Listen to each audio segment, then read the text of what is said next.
Hello beautiful peasants and welcome back to the M3DM Tabberb.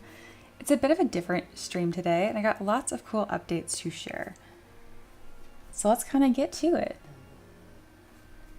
First things off, I'm going to start introducing myself at the beginning of my streams. I know, crazy. I just haven't been doing that and I'm like, I never do that. So hi, my name is Mia. My name is Mia and I make 3D printable tabletop figures for a living. I've been doing this for 6 years and that's what you're going to see today. Also, the schedule is a little bit different now. We're streaming Monday through Friday, starting at either 11 a.m. Eastern Time or noon. Just think around noon. Every now and then, I'm going to scoot it up by an hour or so. Be on your toes. If you want to be super on it, I always have it in the Discord. Which also means I'm going to reset our street counter, just for convenience. Today officially marks day 1. And obviously, that will not carry on through weekends. So that's just going to be Monday through Friday. Break, resume next Monday. So yes. Alrighty. Also, welcome into Paint, Reaper, Aloha, Justlingual, and Ray. Another thing here, let's start with our lovely question of the day done by Aloha. They've been doing a fantastic job. Thank you, Aloha. If you want to vote on this, jump on over to the Discord, or you can just say it in the chat. Today it is what has been your favorite D&D experience, and really any tabletop game. Exploring a fun world, having some nail-biting fights, role-playing with friends, discovering and foiling evil plot. I didn't vote for that one because my groups have never successfully foiled any plots. Super lucky rolls or creative problem-solving moments. I love all these options. I voted for pretty much all of them because they're wonderful. There's 2 really awesome stories here. I recommend reading this one at the bottom here from Henzao, because I pretty much had the exact same experience. It's really fun. So yes. Also, the freebie will be updated again tomorrow. We took a small break for the first time.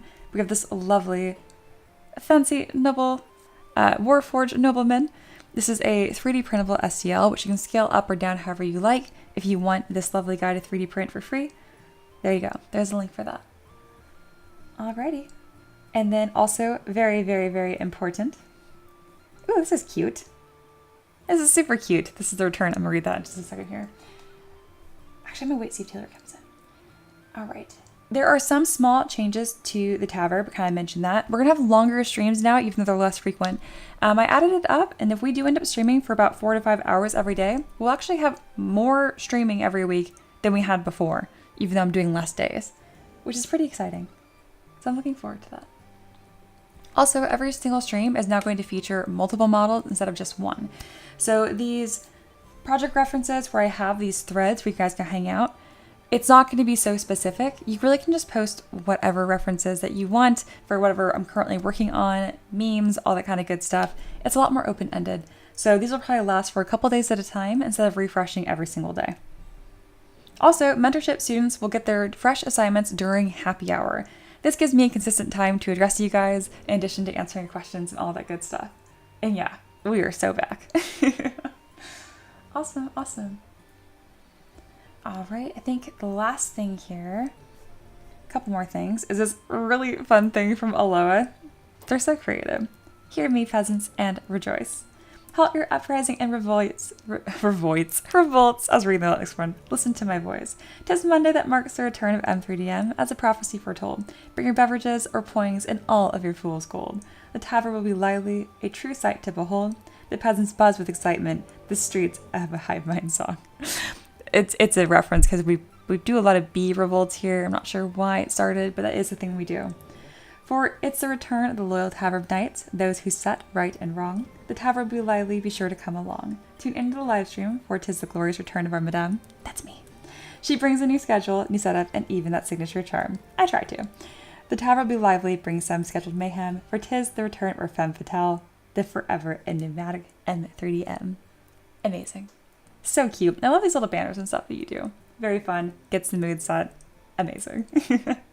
I'm going to get you that list of YouTube members probably later today, by the way. Alrighty. A couple more things, because there's always more things.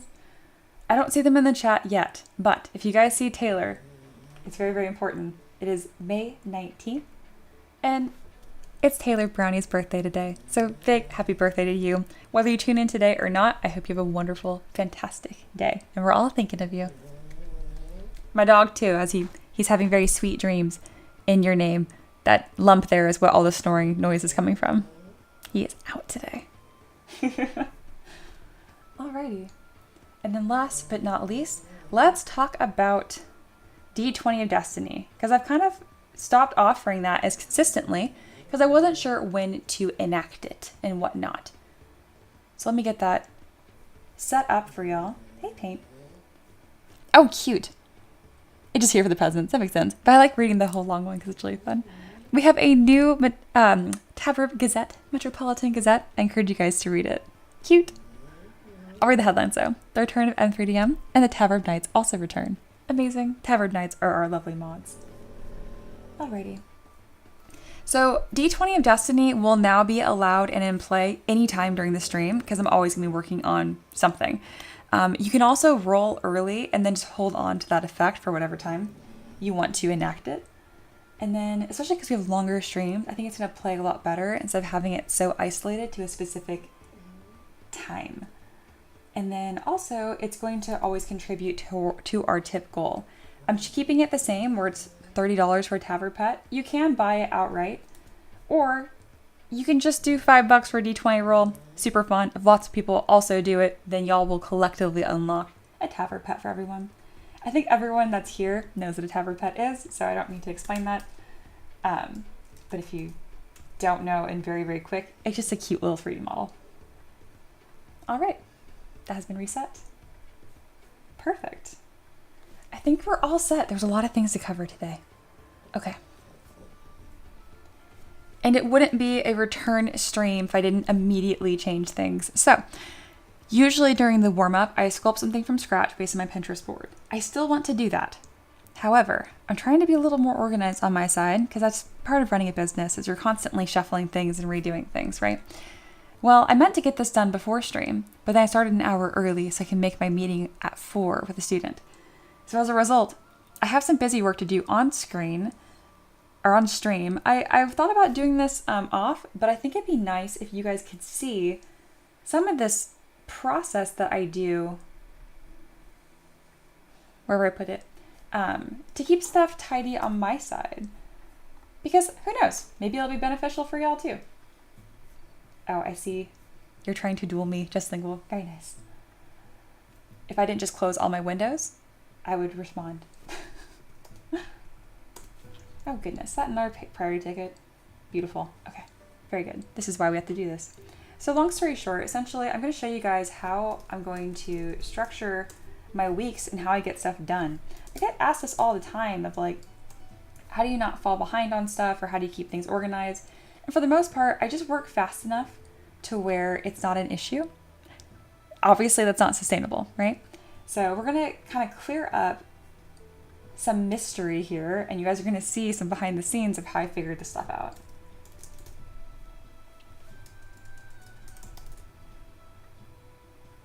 Alrighty, so you guys have seen this spreadsheet before. We're going to break it down a little further. All right, bam, I can now accept because I've reopened my stuff.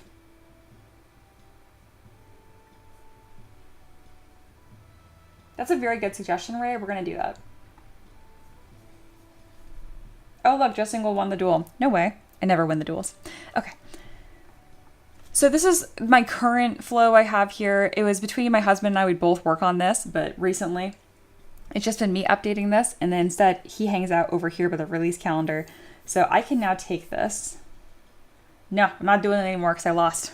I'm not a sore loser. No, I say no.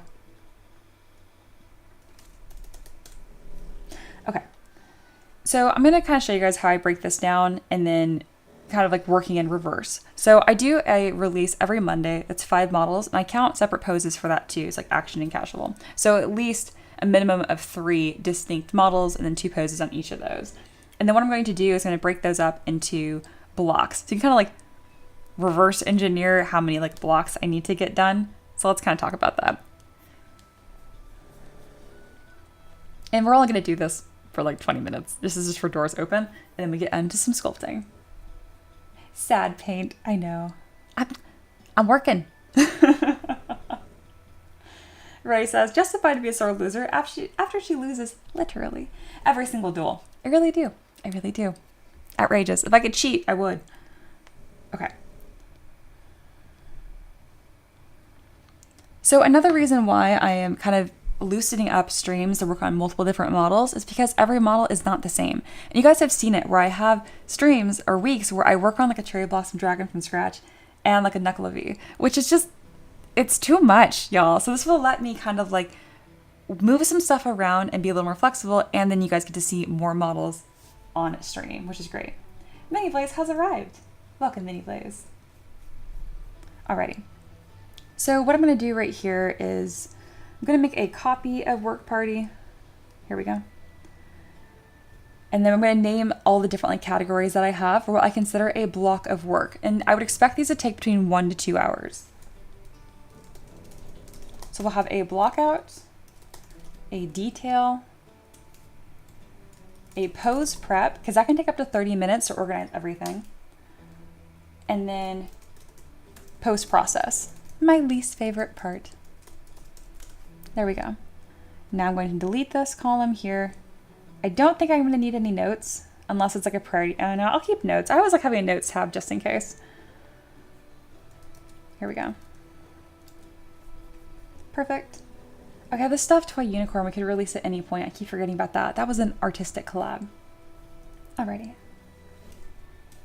So now I have some stuff that's already kind of finished here. Oh, hey, Empress is here too. Hello, welcome in. Alrighty. And now I need to get this updated for what's currently true. So the Two-Face Monster Warlock I know is currently pose prepped and ready. I need to add some more tabs here. So if you want to, like, I have it all fancy and color coded. So the way you do this, so you can click on it, you can see I have not started, in progress, or finished, right? But on one of them, for pose prep, I need to have one that's ready so that Ricky knows when he can come in and download those files. So let me show you how to add that in this Google Drive thing really quick, or Sheets. You click on any of these boxes here, click on Edit. I'm going to add another item. We're going to have it be red so it's really easy and stands out, and we'll name it Ready. Bam. Just like that. Now if I click Ready, it works. Alrighty. That is ready. That's blockout's finished, detail is finished. Reaper blockout is finished. This is in progress. Finished, in progress. There we go. Thank you, Jack. Seeing spreadsheets and something other than D&D prep. What magic is this? I love some appreciation for spreadsheets. Am I right? Because I was going to do this off stream. I have a lot of artists and stuff that are trying to keep stuff organized, and it's not magic, it's spreadsheets. Well, Jack, I don't know if you meant to do this on purpose, but $5 is a D20 roll of destiny. So if you want to roll a D20 of destiny, just let me know, because you unintentionally paid for it with that lovely donation. Thank you very much, by the way. Also, yeah, this is the stream. We're doing spreadsheets for 3 hours. No, I'm joking. I'm totally joking. Alrighty. Fall of Aloha is just, there isn't going to be a pose prep. Everything on here is going to be in progress. The Werewolf Ranger is finished, and I forgot. Delete. Finished, in progress. It's kind of in progress, so the monsters are interesting, the way that works out. Knuckle-V has been finished, needs to be detailed. Pirate Druid Construct, I've completely finished on my side. Finished. And finished, but it has not been released yet. That's also been finished. Sweet, this has all been updated now, so I can go through here and delete the copy. That's just so I could cross-reference.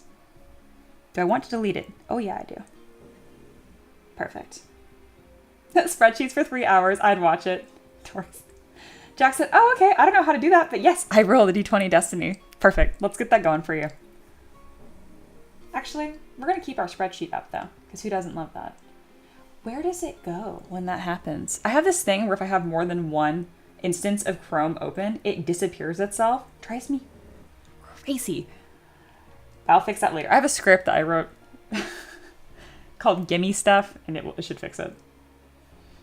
It fixed it. Cool. I'll also move that. That's fine. Alrighty. We're doing D20 Destiny roll. because it's Jack's first one and he unintentionally bought it, which I love that.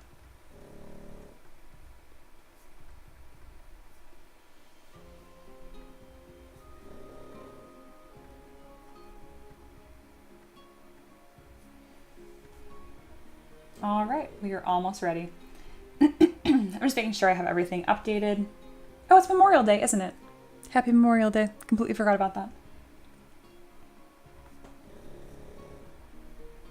The first roll of the day always gets advantage, and if you guys aren't familiar with that, that just means you get to roll twice.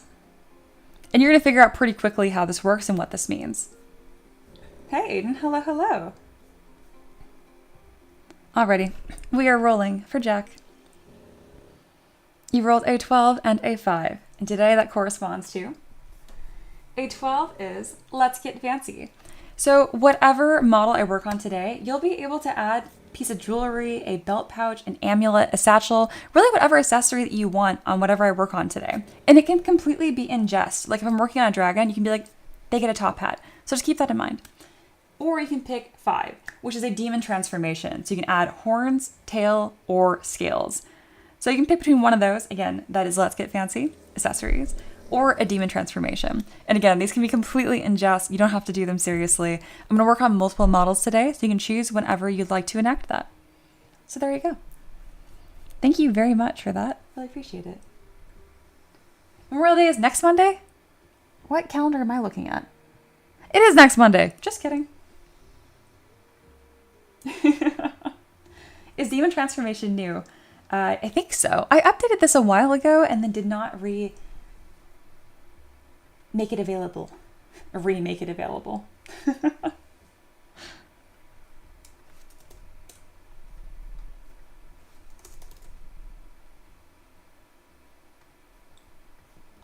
Back to spreadsheet. Also, that means we had our first donation of the day, which means we do have some progress on the Tavern pet. This resets every single day. Again, donations are never expected. There's no pressure for that. But you've technically, as a peasant community, have made progress towards it. So we're about halfway through Doors Open, and then at the beginning Tavern Keeper's Craft, that's when some actual sculpting will begin. I haven't decided what I'm gonna work on today, and that's why I'm doing this spreadsheet work right now, so I can kind of figure out what to work on today and at what pace.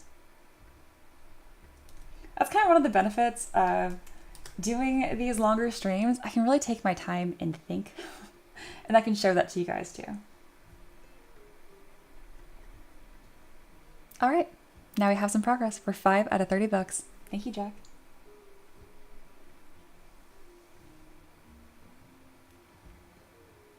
Yeah, Aloha is on the list.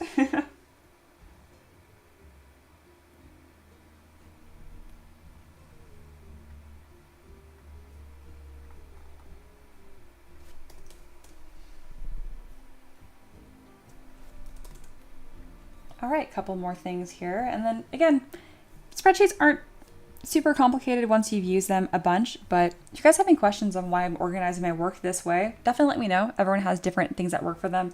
I've been doing this for about 6 years, and this is definitely what works best for me. I know, Aiden. Hey, Mia. Did your site go up yet? I'm itching to throw you money.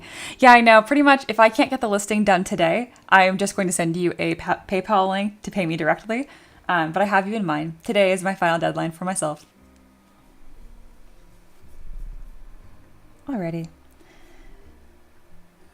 So here are all my work in progress things. And like most creatives, it's pretty rare that I start a model and I just work on it start to finish. I find it actually takes more effort to sit down and work on a piece start to finish than to jump around and kind of let my brain refresh. And that's why I structure things like this. Alrighty, so we're gonna do another note here. I'm gonna guesstimate roughly how much time it takes me to get each stage done. We love self-imposed deadlines, right?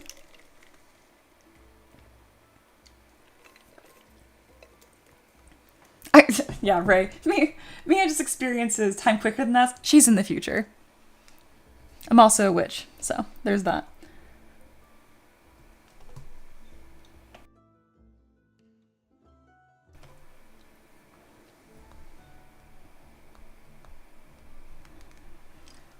Alrighty, because I used to know very accurately how much time I spent on each model. And recently people are like, oh, how long does it take you to finish a model? I'm like, 3 to 10 hours? I have no idea. So I want to kind of just get a better idea of that. And it's not about rushing my art or anything like that. It's really just about knowing where you're at. Because again, I always say this and I forget my own saying, but just like, time is money, honey. You know what I mean? Like, you gotta know how long it takes you to make stuff if you're gonna be doing it full time. And I also want to mention that my current way of working is totally successful. I haven't missed any deadlines, even self-imposed deadlines. I'm getting enough work done, more than enough. But I don't know. I don't like that I'm not clear on what the heck is happening, and I'm spending effort trying to remember what I'm working on rather than just working on stuff. So yes. Aiden says, also, how does one donate to this Taver Pet pool? Funny you should ask. So it's pretty much through super chats. If you scroll up to the top here, or no, it's at the bottom here. There's a little money. Bam. That's how you money me. You click on the money. Aiden, we all know you're gonna want like a little baby wolf. I already know. Alrighty. So let's get this more cleaned up. I think it'd be nice and easy to give myself an hour for each one of these. Excuse me. The voice is scratchy today. My God. See, this is what happens when I don't stream every day. My voice is like, oh, you're not using me? I don't need to be used. Don't mind me.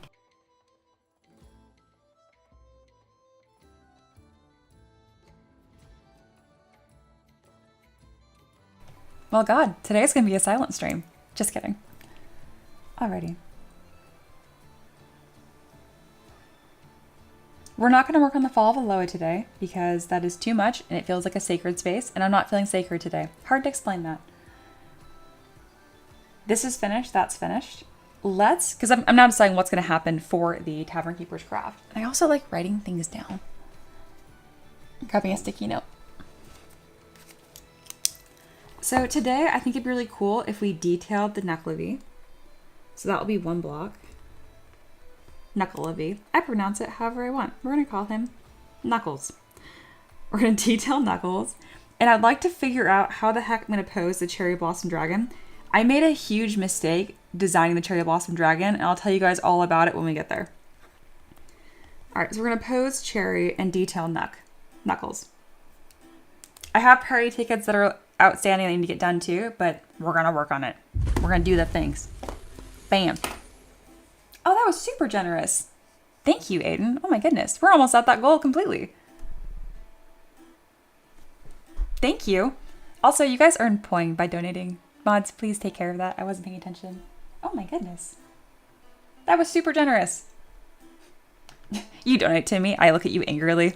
It's just kind of one of those, I don't know, that's the reaction. Thank you. Thank you. Okay, well, you also get a d20 roll. Technically, you get like 3, but we're going to just go for 1 just to be nice and simple.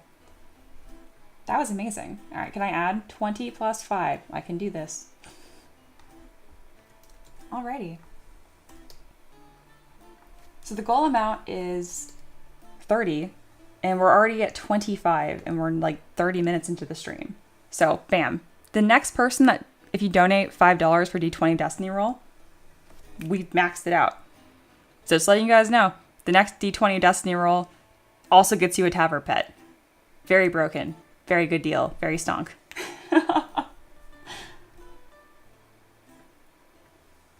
Oh yeah, I think Redeem Hydrate is still not happening. I'm sorry, but I would like a water. I'm going to renovate the Poing Store this week. And if I don't, peasants can rebel and we'll do like a really, really broken heist day for y'all. Again, thank you, thank you. Let's get you a D20 Destiny roll. Because that's fun as heck. Aiden cannot be stopped. Aiden's like, I'm not going to wait for somebody. I'm getting that Taver Pet now. All right, sounds good. We just hit our donation goal in the first freaking 30 minutes of the stream. Thank you immensely to Aiden and to Jack. Wow. Yeah, Aiden definitely gets advantage. 100%. Give me the Taver Pet. So there's you get more say, Aiden, you and Jack on what the Taver pet will be, but you're welcome to talk to their peasants. And all right, guys, we're doing a new Taver pet today. So get scheming. I figured out what we're working on. In the meantime, while you guys figure out what that Taver pet is going to be, let me go ahead and bring it up. I'm also going to get a poll started. There we go. Water check. Bam. A poll started so we can figure out what we're going to work on. Because these streams are now more flexible, you guys get more say, which is just a huge win in my opinion.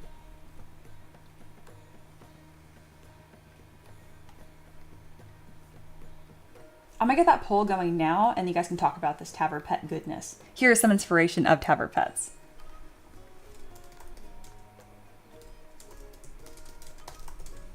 All right. What are we working on today, peasants? I know it's broken English, it's on purpose. We can detail the knucklevi, which I cannot spell. So to be fair, knucklevi is kind of an absurd word to spell. Detail knuckles. Pose the cherry blossom dragon. Or sculpt this Taver pet right now. All of these things are happening today. You're simply voting for what order they happen is.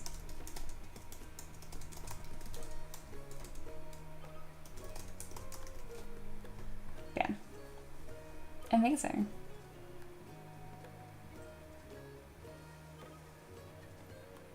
Jack says, I vote for a Taver pet of a baby paladin with a shield too big for them. That's pretty similar to Carl. Just saying. But we can't, that's definitely up for the running.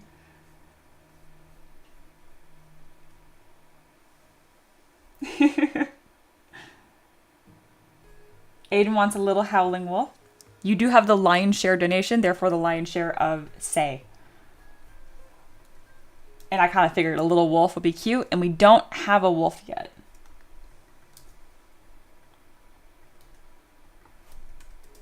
Also, I want to update the bar. Now it's all nice and green. Ah, amazing. Carl can't have a night buddy. You're right. Let's get that roll for Aiden. And of course, you're going to have advantage. And because we really can just do this twice if you like as well. If you're like, none of those don't speak to me, we'll just roll again. All right, this is a D20 of Destiny roll for Aiden. Of course, with advantage. You got a 10 and a 9. Confusingly, a 10 means roll again. We're just going to be rolling a lot for Aiden today. And let's see. What is 10? One second, I'm grabbing my thing. Okay. There it is, name of fame. Which means you get to name whatever model we're working today. I have to call it that for the rest of the day. But you also get to roll again, so it's going to be a lot of rolling. I'm going to roll again for you so you have lots of options. So currently it's name of fame. So you can name a model we work on today, and then usually something silly, and then I just have to call it that for the rest of the stream. Something cute and simple. All right, also an 11 and a 15, which is Aloa's lore drop. Aloa is super creative and essentially will create a backstory for whatever character that I'm working on that day. Pretty awesome. And then 15 is battle worn. So chipped weapon, dented armor, missing fingers. You can pick whatever effect you want. And again, out of all of these rolls, you can pick 2 effects because I'm feeling generous and because you were very generous as well. And you can enact those at any time that you want. Whatever model you want. Depending how silly it is, like if it's a bunch of tentacles on like a pug, I probably won't keep it as the final model, but we'll definitely sculpt it at least during the stream itself. Very fun.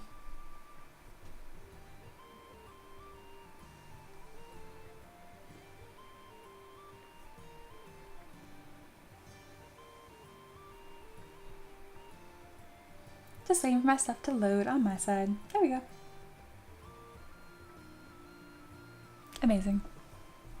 Again, a huge thank you for donating. It's like those 3 words. Really appreciate the tip. It makes a huge difference. It really does. And what a nice welcome back. My goodness. Oh yes, and if someone rolls a 1, they get to ban Aloha. Aiden says, I want the lore drop and the naming. Let it be done. Fantastic. Also, it looks like we're sculpting the Taver pet now. Super easy vote. Kind of figured you guys would pick that. So more than likely, Aiden, you'll be able to name the Taver pet. which is super fun. I like it. Alrighty, so are we talking, we're thinking we're gonna do a wolf, yeah?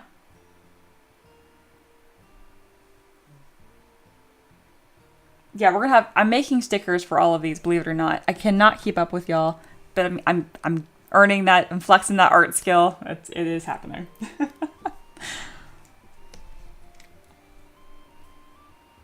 Oh yeah, Mini Blaze, you were the first peasant to be included into the M3DM Tavern newspaper. How cute. That's fitting. I like it. Alrighty, well, let's make this little pug small. This is based off of my own pug. This is actually going to be part of the main Tavern Keeper's craft, so let's move right on to that section. Well, bam.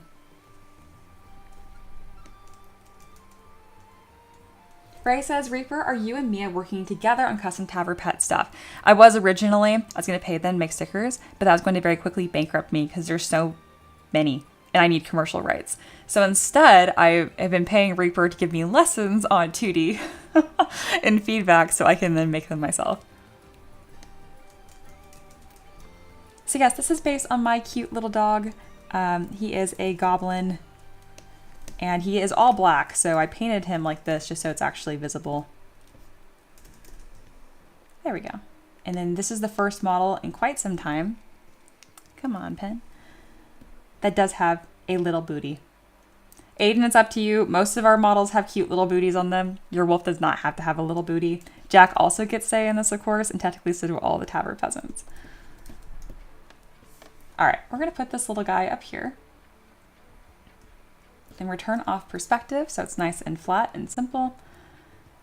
Gosh, I'm running out of space. We'll make a second tier. I like my rows though. I don't have to redo all of it for add one. We will put him right here. How's that? Okay. Time to work on a new one. Since we already have this dog here, let me see if I can modify this to make it look wolfy.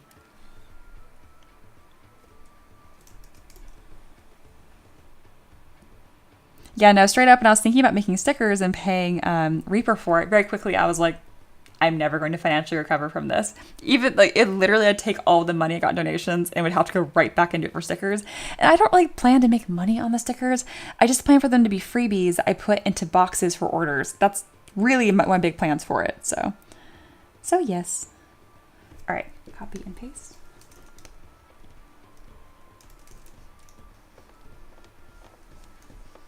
We're having some very minor technical difficulties here. I've noticed that my tablet has to like wake up recently. There we go. We have woken up. So we're going to modify, we're going to transform this pug into its ancestor. Okay? Wolves.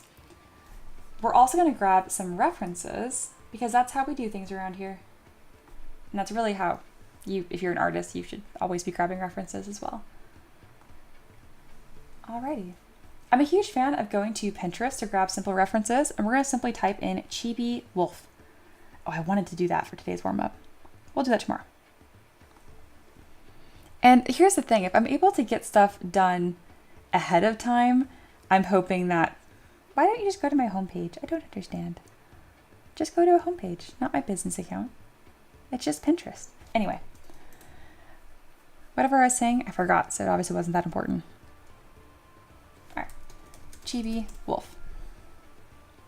All right, we got a bunch of really cute options here. Oh, I love this. Oh my God.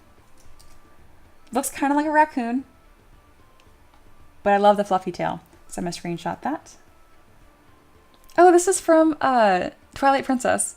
I loved that game. And I just got the new Legend of Zelda game. God, what is it called? It's one where you actually play as Zelda. I started playing on my Switch yesterday. It's really fun.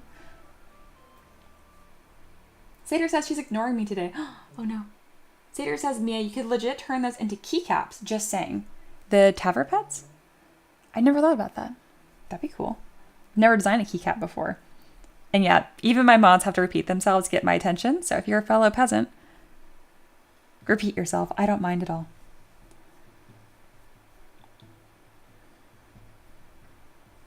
A lot of these are from the front. I want to see how they look from the side, if I can find any references like that. She's ignoring all of us.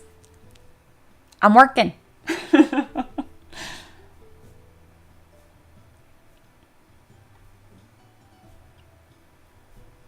she said calmly. Oh, it's interesting. It's kind of like a 3D model as well. Again, these all look a little foxy, but I don't mind that. Yeah, I know Aiden doesn't mind either. Rest in potato Seder. What? Lord. There we go. Tavern Pets for Kickstarters, STLs, keycaps, stickers, pins. Assuming we can get pins made reasonably. I get you. You have yet to turn in your homework, though. What is my homework? What is happening? Also, bam. Look at Aiden being on topic. Hell yeah. Why did I do a laughing face? I meant to do this. There we go. All right. I'm happy with the references that I grabbed. I'm going to put them on my secondary monitor. And, oh yeah, oh, I have this right here too. We got a wolf. Fun fact, I'm going to tell you guys an old username and password that I used when I was a kid. I use Wolfie9 for everything. And no, you will not be able to hack into my stuff using that because I'm almost 30. But up until I was like 16, Wolfie9 was either my username or password for freaking everything. Fun fact. Alrighty. These are the references that I grabbed. What the hell was my homework? You guys are giving me flashbacks to school. Perished by potato firing squad. I leave you guys for alone for a second with less attention. You guys are like, unbelievable, unacceptable. Alrighty, let's go ahead and attach some files here. I never thought the Tavern Pets would be this popular, and I'm honored that they are because they're so much fun to sculpt. Alrighty.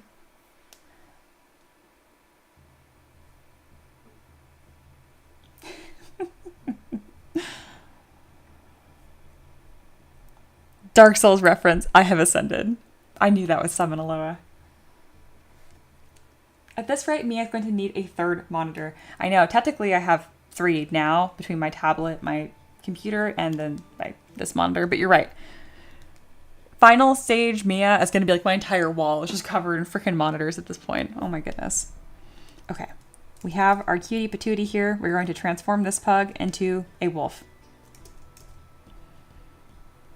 Just seemed like too fun of a practice to pass up.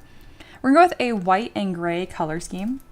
And we're going to keep the body more or less as is. I'm going to add a bunch of floof to it. Oh, have we decided on whether or not this little guy will have a booty or not?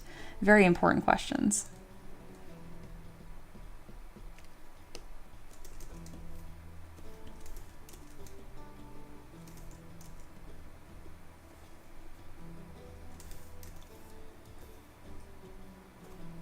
Right now, I'm just adding some different colors, getting it to a color scheme that will be easy to read and cracks me up and relevant to what we're doing.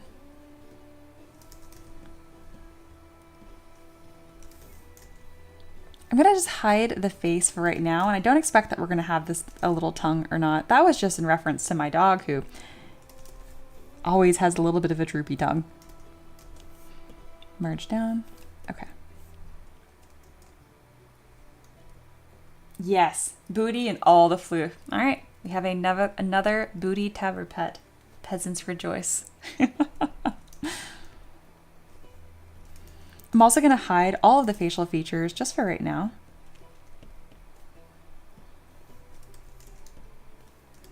And then the ears will be, of course, pointy.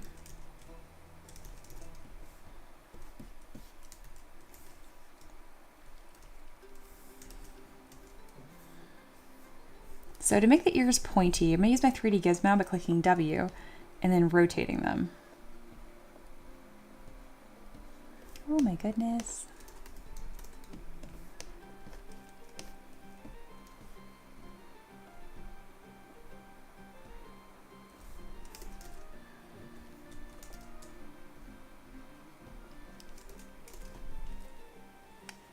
Ember says, Mia, I know peeps work at different speeds, but how long do most students wander around and create bad assignment?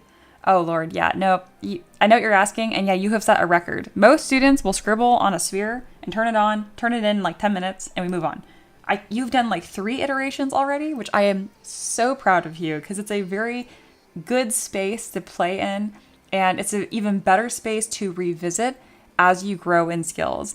So even though it's a beginner assignment, you'll get the most bang for buck out of the Create Bad art assignment I give out, the better you get at art.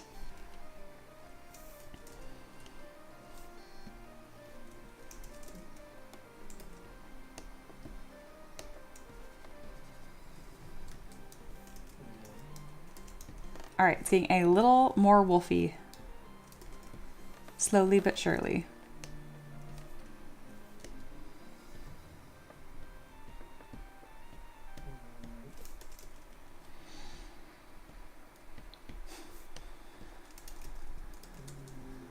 I'll have a little bit of floof here, a little bit of a snoot, of course, and then a very fluffy tail as well.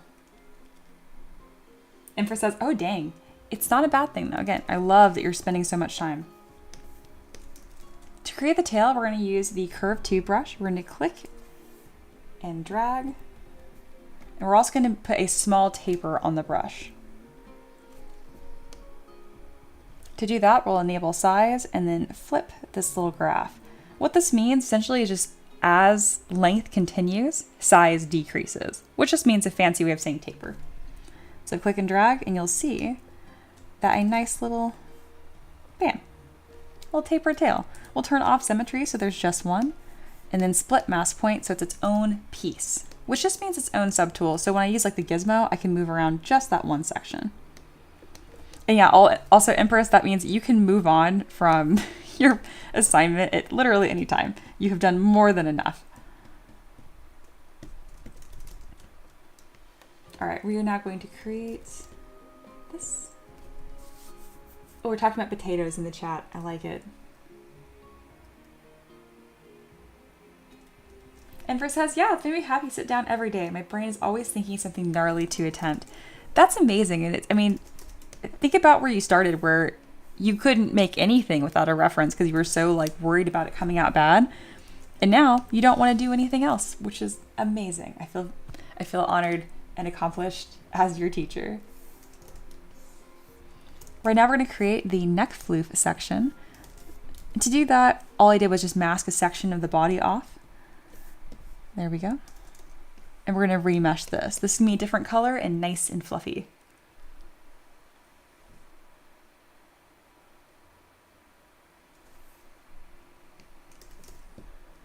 There we go.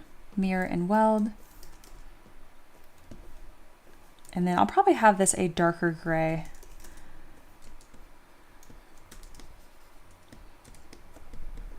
There we go. It's off to a really good start. Obviously we have a lot of work to get done, but you really can't see the pug anymore.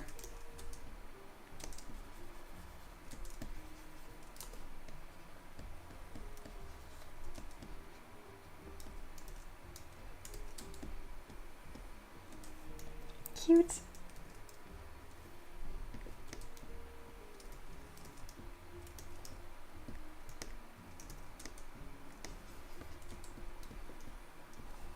I'm gonna make the feet a touch bigger too, because I imagine it's fluffy and just makes the whole thing extra cute.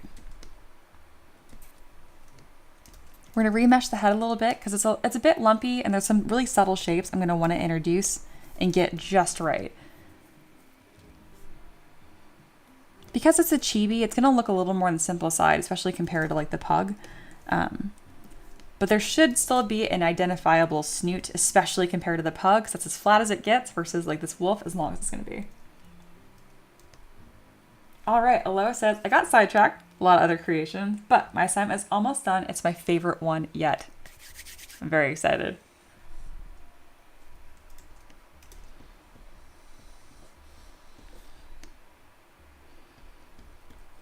All right, let me look at these references from Aiden and myself.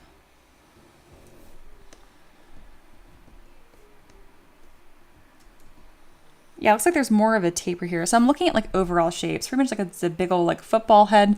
I'm looking at the biggest thing, what is the similarities between all of my references? And they all approach the head shape roughly the same. It's kind of like this elongated football. Can make it a little more squished and then lower the ears.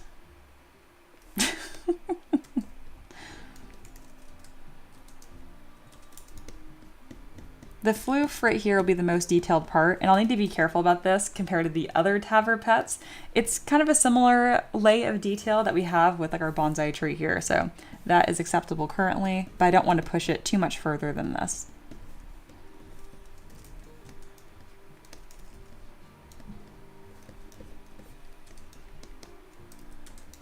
And then the tail will also be nice and floofy.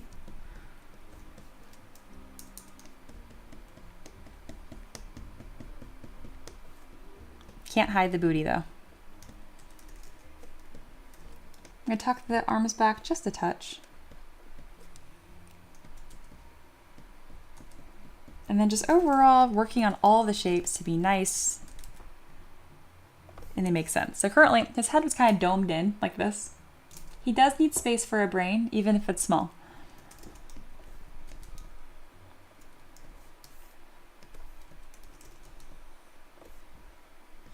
It reminds me of a wombat right now. What? Oh my god. The slander from Ray. If you guys don't know what a wombat is, this is a wombat. This does not look like a wombat. No.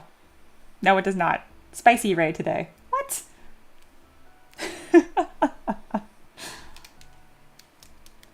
A question for peasants, which I want to look at. What Taver pet would you beat in a fight if it was scaled up to 8 feet tall? Amazing. Chaos question. Let me keep working on this not wombat. Would not mind doing a wombat as a Taver pet though. We do love for all critters around here. And then I think it'd be cute if there was some floof on top of the head too, kind of the same way we have for like these little curly cues I've been introducing a lot recently.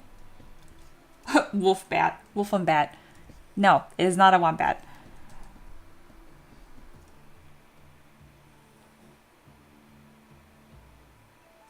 Oh my goodness, poor Bloom.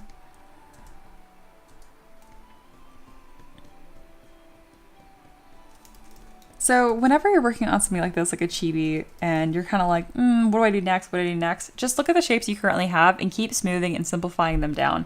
You don't want to get lost in all of like the secondary details, or God forbid it ends up being kind of like a lumpy-ish model.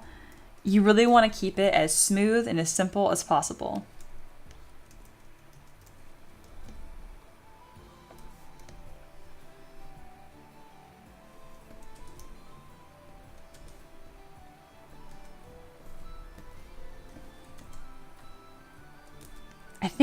I'm almost thinking of making the snout like a separate subtool.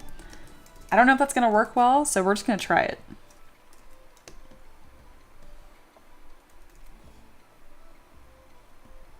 This is the same approach I did for the bundling for the beak. Hey, Monkey's here. Greetings, humans. Oh, we lost our little goal. Yeah, we're working on a Taver pet already because we already hit our donation goal thanks to Aiden and Jack. And so we're working on a little wolf.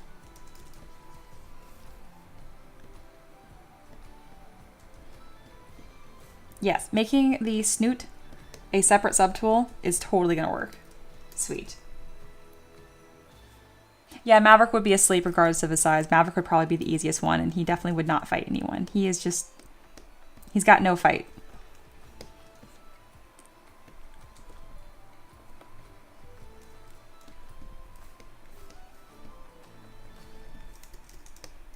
This makes me wonder if I should have added a snoot, like a second subtool for the snoot on Maverick too. All of these designs are technically a work in progress until I finalize them into stickers and all kinds of stuff like that, so who knows. If I make any substantial improvements on current Taver pets, I will go back and edit them. I think the ears need some internal like ear floof, so I'm going to hold down Command-Shift-D to duplicate the ears, W for my gizmo, and then scoot this forward a little bit. I can resize them and recolor and very quickly make some little ear floofs. Check that out.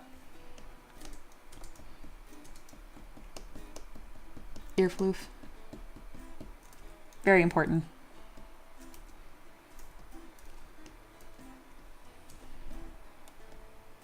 Amazing. Aloha says, I personally think Winston the Wombat is coming along great. One of my mods smite my mod.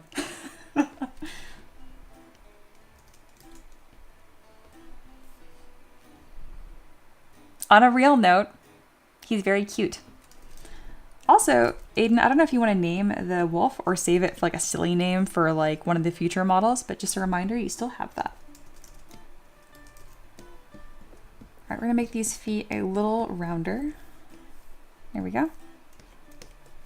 And I think it'd be cute if he looked mad.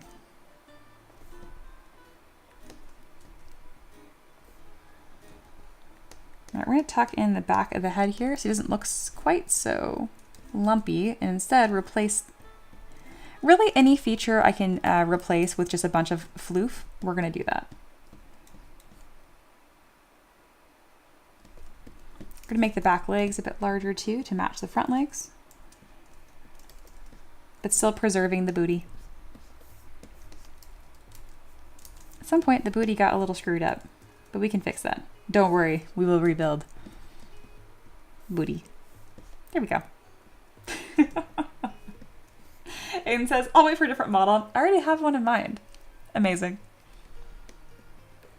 Empress raising her hand. M3DM, teacher.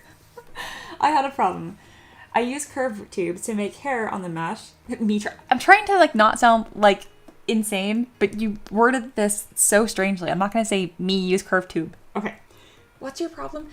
I tried to use move tubes in place, but too close to the mesh, and it was moving the mesh. Fix. Separate subtools or using move topological. All right, this is looking really, really cute. I'm pretty happy with this. It's a little too wide in the back, and no, I'm not talking about the bakery. I'm talking about the shoulders. There we go. All right, and we need some facial features finally. Alrighty, so we're gonna scoot forward the little nose and mouth that I made. We might just end up with a nose and no lips. I guess lips, you know, like they're little cheek flaps. I don't know what to call them.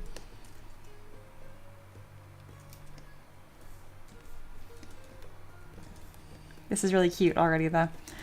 And then let's adjust the eyes, because currently they're about falling off his head, which is not cute. It's actually quite deranged. We're gonna make them much smaller, but still chibi, and scoot them closer to the snout. Put them lower. Oh, that's looking cute. Cute.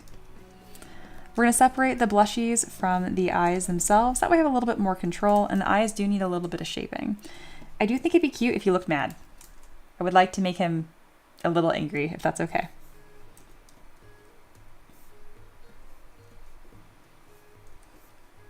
Why won't you color when I tell you to color?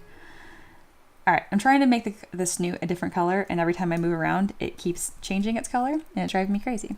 You click fill object to dump color on something. It makes your RGB intensity turn to 100.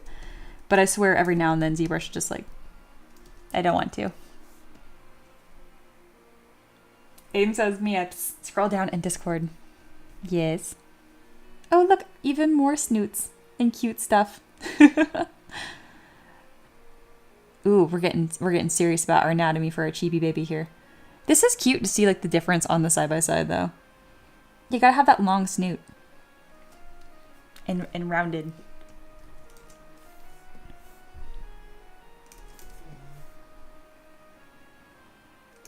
I'm just pleased at a glance. He looks nothing like our pug. Even small. Cute. All right, we have most of our basic features are put in here. Now it's gonna be time to kind of refine our secondary forms and how everything fits together, which is actually a good time to review what Aiden has put in here.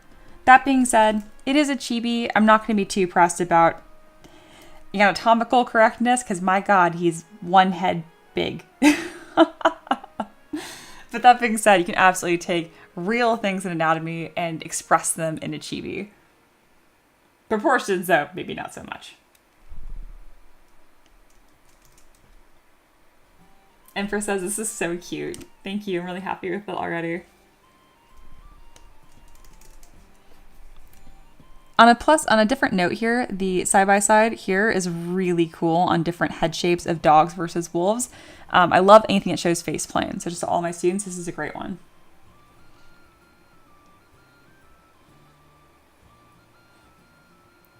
I mean, there's a lot of similarities, obviously, because they're descended from the same thing.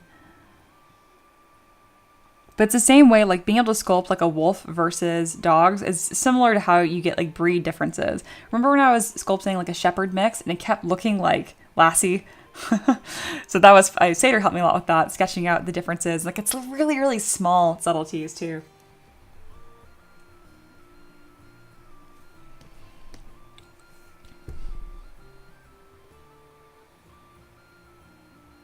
Yeah, you can't miss the floof right here. It's like you got to have the mane. Heck yeah. Oh, I forget. Yeah, their little chests are so narrow. So let's see. As much as I can implement, I want to. So I have long, large paws just by... They're just little tubes. They're awesome. But I like that the narrow chest. I'm going to try to make sure I keep this as tapered. Kind of like I already have it, but it's fun to see like why aspects are working well versus they're not. I definitely have this like U shape going on, which is not accurate, but it's really cute. And in this case, we're going to keep it. But it is important to know that. I'm always surprised at how short wolf tails are. I do think the side of the head, I could do a better job though. Like I did this really like severe drop off like this versus this, you know, less ramped like one. Or sorry, no, stop. Looks like ramp. Yes. More ramp, not less ramp. That's about it though. Which I dig this because I was even saying earlier, I'm like, I'm going to have trouble the most with the side view. And sure enough, this was very helpful. More ramp, not less ramp. And now let's go ahead and scoot that little nose out a little farther. I really want this to be as extreme as possible. Oh, that looks so silly. While still being chibi and cute. You can put a small downward tilt on this. Again, chibis are very sensitive, so if your chibi is looking stupid, good job. You're making progress. I'm really going to use this floof on the side here to kind of define a plane shift, but also what the heck is going on. First, I'm going to get rid of it though, because you don't ever want to hide behind secondary shapes if your primary doesn't make sense. So we're going to merge down the eyeball one more time. Of course, it made the eyeballs bright white.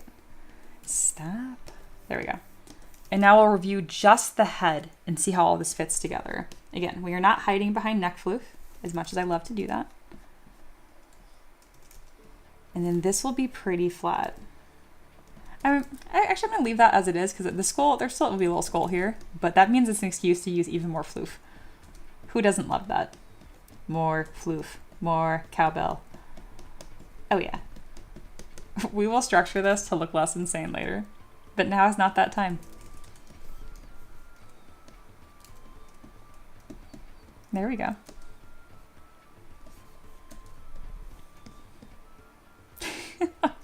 Cute. Scoot the snoot, boof the wolf. I think I can actually just make the entire snoot larger too.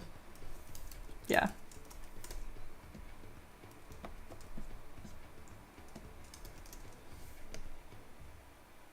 Looking pretty good.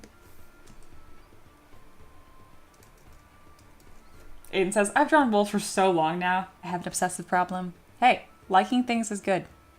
Like things. Sater is still talking about potatoes. I love it. Good mod.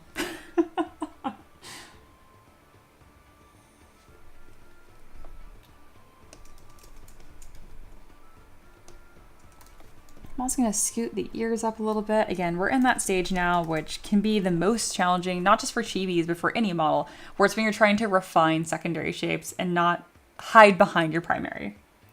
All right, I have to start reading some of Sater's comments here because he's still talking about food, and it's killing me because I'm getting hungry, and it's just barely became noon.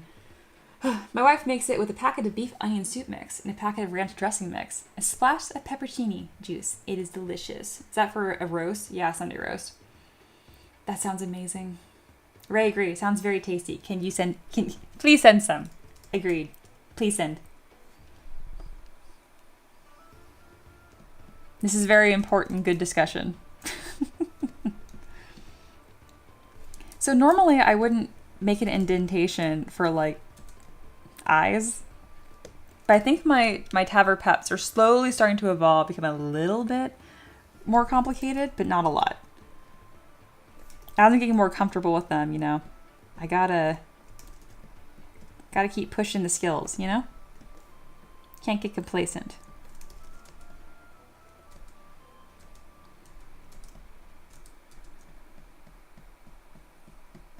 All right, adding a little bit of frill. And then notice again for all my students, especially, see how low poly I am? This entire head is only 600 points.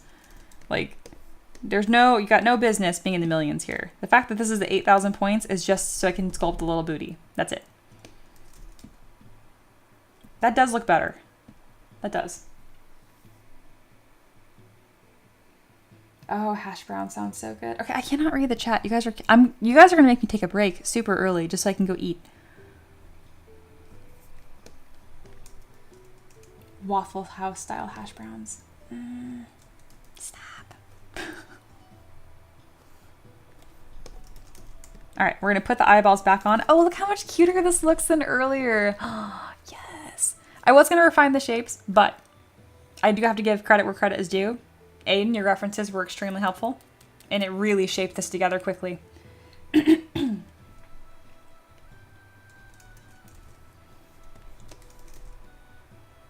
Okay, the way the eyes sit from the top view is absolutely cursed. But from the front, very cute. Again, don't forget you have a 3D model. Front view, top view. Side view is okay. Let's go ahead and put his eyes into the model. Excuse me.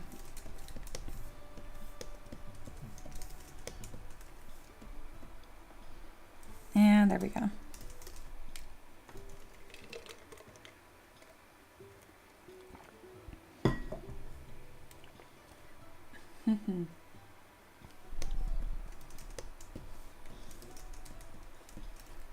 This might be one of my favorite TAVR pads.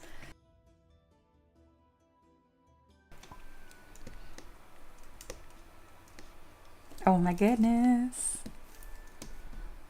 Just a cute little dude.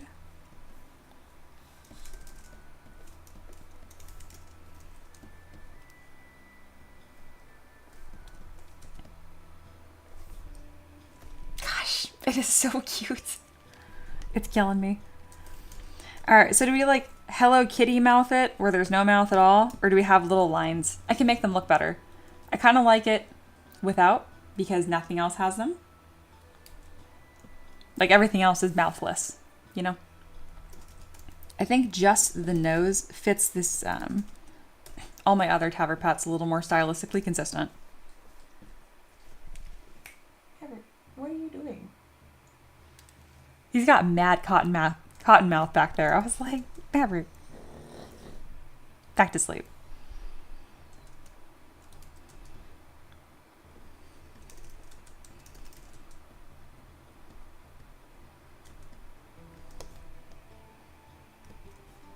I absolutely in love with this.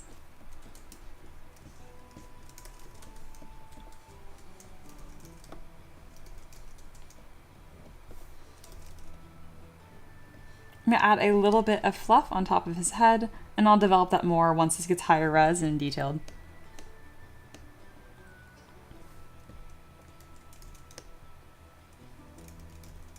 Little lines or maybe a tongue like the dog. I can see that. Aiden says, I can't wait to come back with another request in a few months to see about a new outfit or something for my boys' exes and see how much you've improved and your wolves evolve. I agree. Wolves are difficult. They're super tricky. I kind of hit like a little breakthrough sometime last year with like my wolf sculpts that makes them look permissible. But I'm definitely still evolving. The potato chat is still going strong. Oh my lord.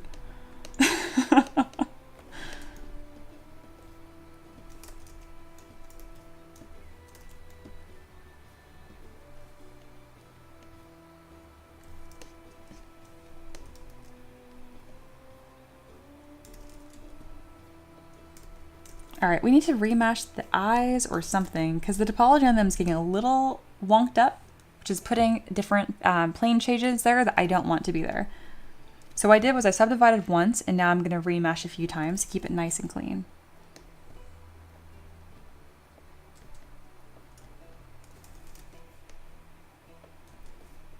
Cute.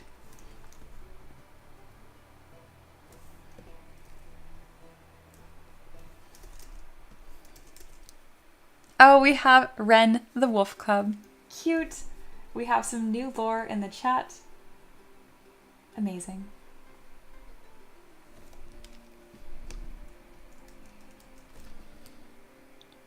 This is so cute.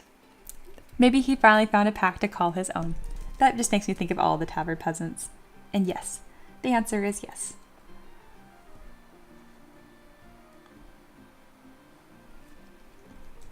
All right, the floof is getting a little out of control on the sides here. Never thought I'd say that.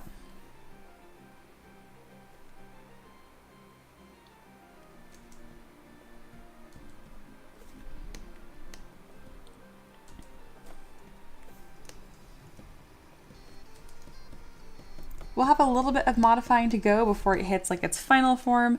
But that being said, here is the tentative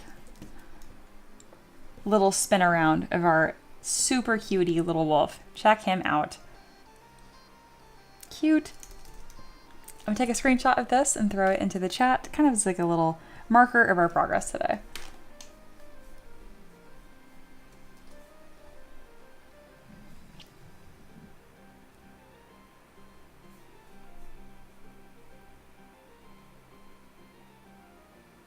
Hello, says Mia. We don't mean to alarm you, but we need your take on this potato conversation. What specifically? Oh, what kind of potatoes? I really like mashed potatoes. I make potato hashes pretty much all the time. I just chop them up and then put in like scrambled egg, bacon, a lot of smoked paprika, onion and garlic powder. Not onion in my breakfast is too much, but onion flavor a little bit is okay. Aiden says it is so freaking good. I'm glad. Approval from the wolf man himself. All right, we'll add a little screenshot. So first piece of art today.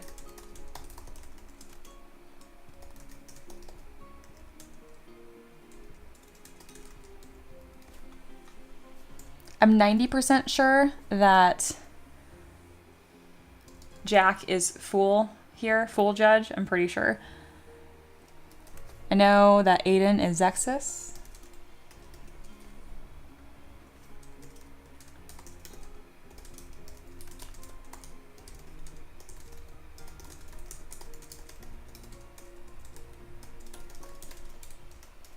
I said thank you so to Aiden and Jack, which is Zexus and Fool Judge.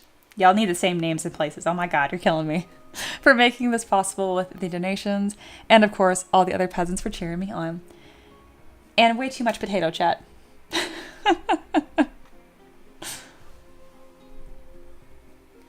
What does Mia think? Tater tots or hash browns? Sweet potato fries or regular fries?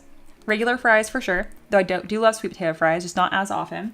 I would say I like hash browns more than tater tots, but hash browns are never done right. They're always mushy and nonsense. I want some crispy hash browns. So hash browns, when they're done right, hash browns. But if I'm going to have to order something, tater tots, because I trust they won't suck. He does need a little chibi bone on the base, I agree. A turkey leg. Amazing. Oh, he's so cute.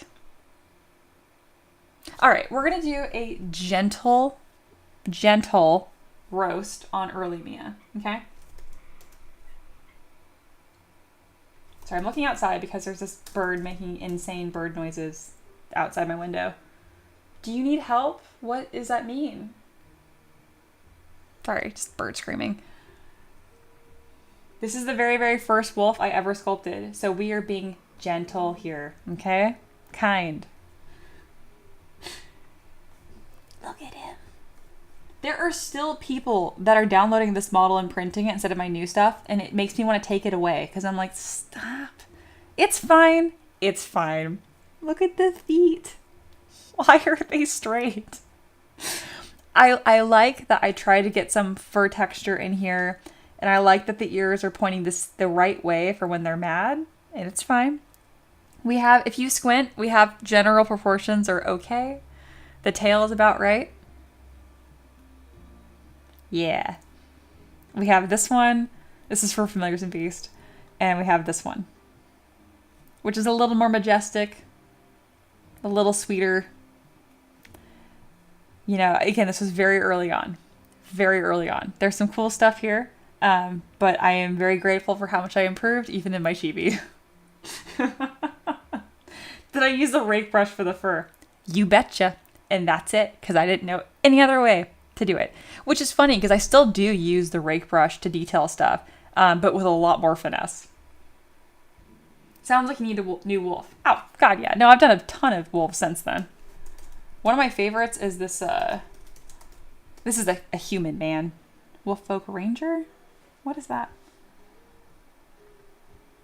Oh, yeah, duh. This is the one I just did. I forgot it's a ranger. But, this already looks so much stronger and cooler and just amazing. I do have some other wolves. Oh, the Wolf Samurai was fine. Wolf Warrior. I was thinking about a different one. I have like a Artificer. But I did not name an Artificer? Okay, I did. This guy's pretty cool too. Yeah. That is my stomach growling. Stop. Okay.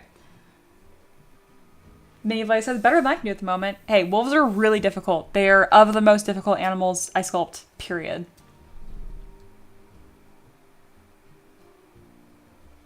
Aiden says, you know what that model would be good for? If someone is trying to get the wolf from Never Ending Story. Hurtful and true. Amazing.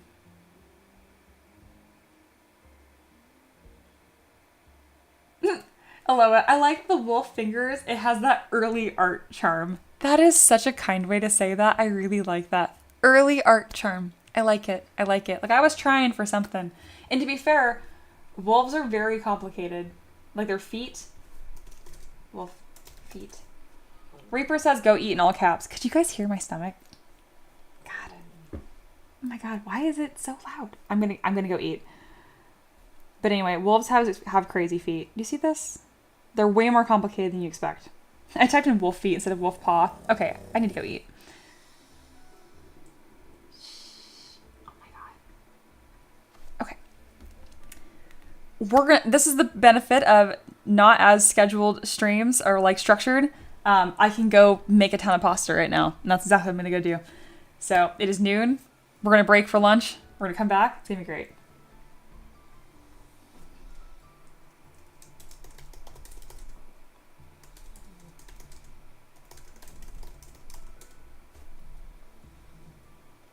Hello, I thought the same thing.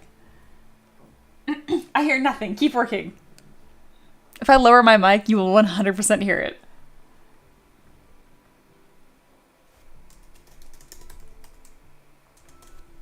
All right, it's lunch break. I'll see you guys at 1 p.m. at the absolute latest. But imagine like 30 minutes or so.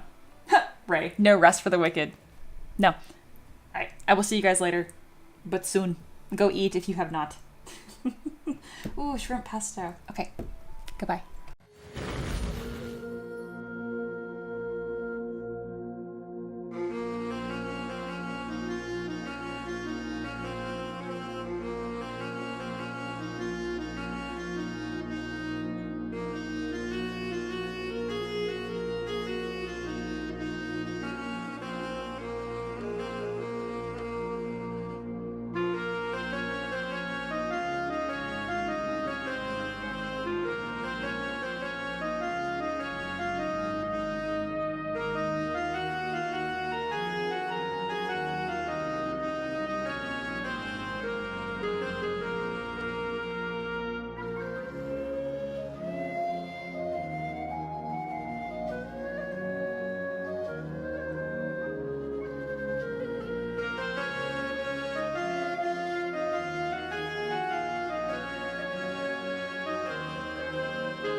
Hello, I am back. I ate so much pasta on my break. It was wonderful. I do a pound of Italian sausage with a bunch of marinara, and that's like the meat sauce, and then just like really good, simple spaghetti noodle. So good. I'm so happy. My heart is full. Alrighty, so I have it marked as happy hour right now because there's a couple things I want to bring to you guys' attention. One, this happened for the first time a couple weeks ago. Reap will remember. My pen does not work 40% of the time. I just play it off really cool.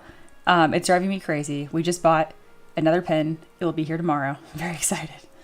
This damn thing only lasted 5 years. Yeah, so we're going to fix that. Pretty much the capacitor in it, because there's no battery in this. The Cintiq, so this big old screen, has a coil in it that reacts with the capacitor inside the pen. So when it's close, it gives it power and it talks. Well, eventually I think the capacitor has shit out on this, so it's been driving me insane. But all is well. I have a new one on the way, which is very exciting. Really, again, I joke. I really can't speak bad about the pen or the tablet. It's been 5 years of everyday use, and it's held up fantastically. So, very excited. Mamma mia. As a kid, I hated that. It feels so embarrassed people would say that, and now I love it. That's me. Yeah, Freebie is saying the same today, but it'll be updated every day.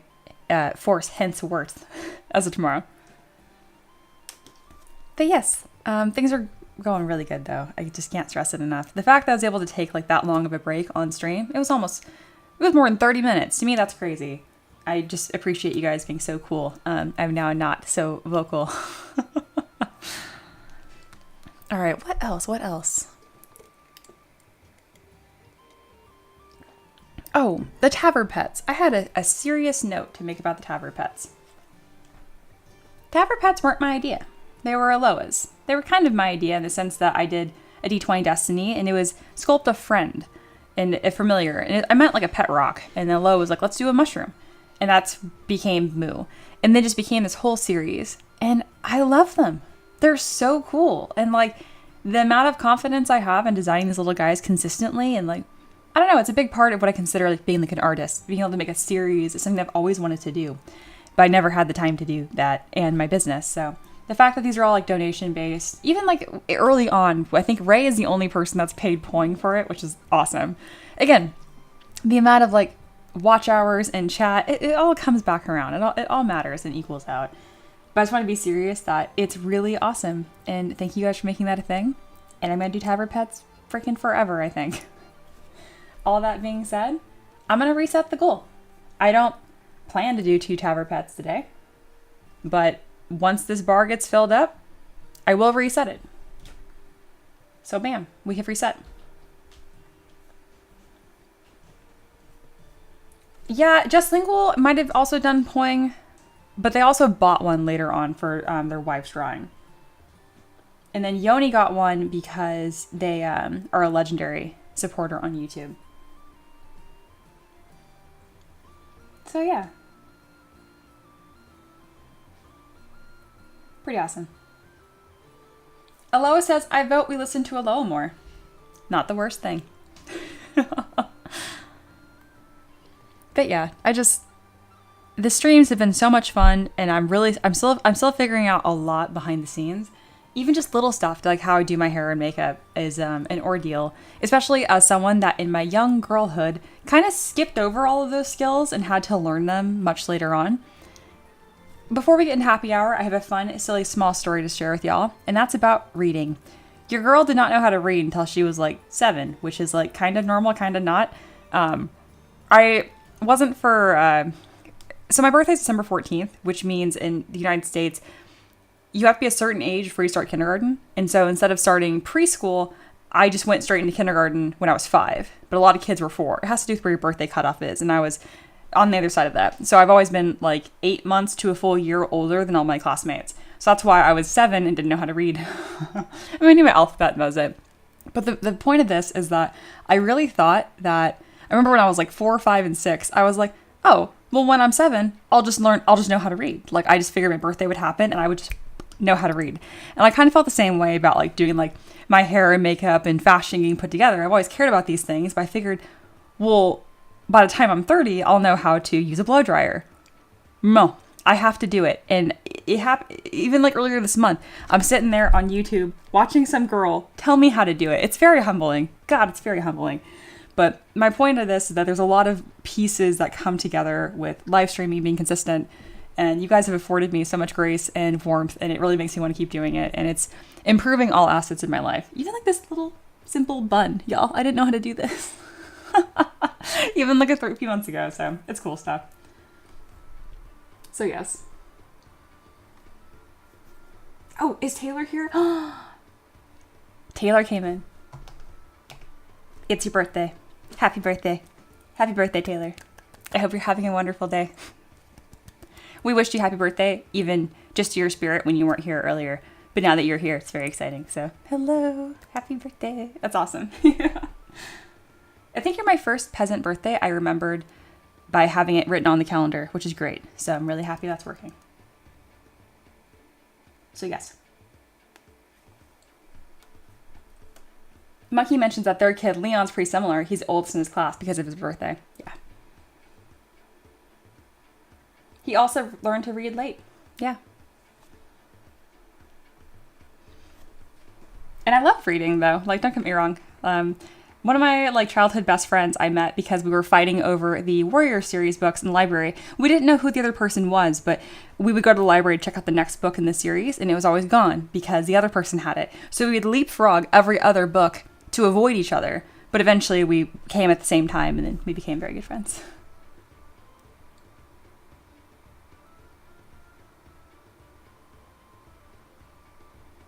And Taylor says, "Ah, thank you. Yes, of course, from all the peasants." And we added you in the Discord as well. Reaper said happy birthday to Imposter Taylor, which is beautiful.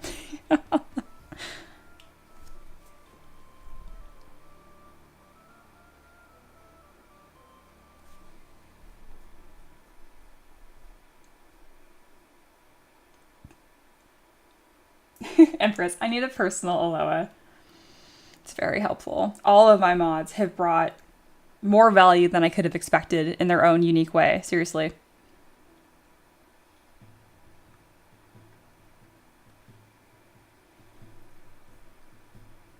Alrighty.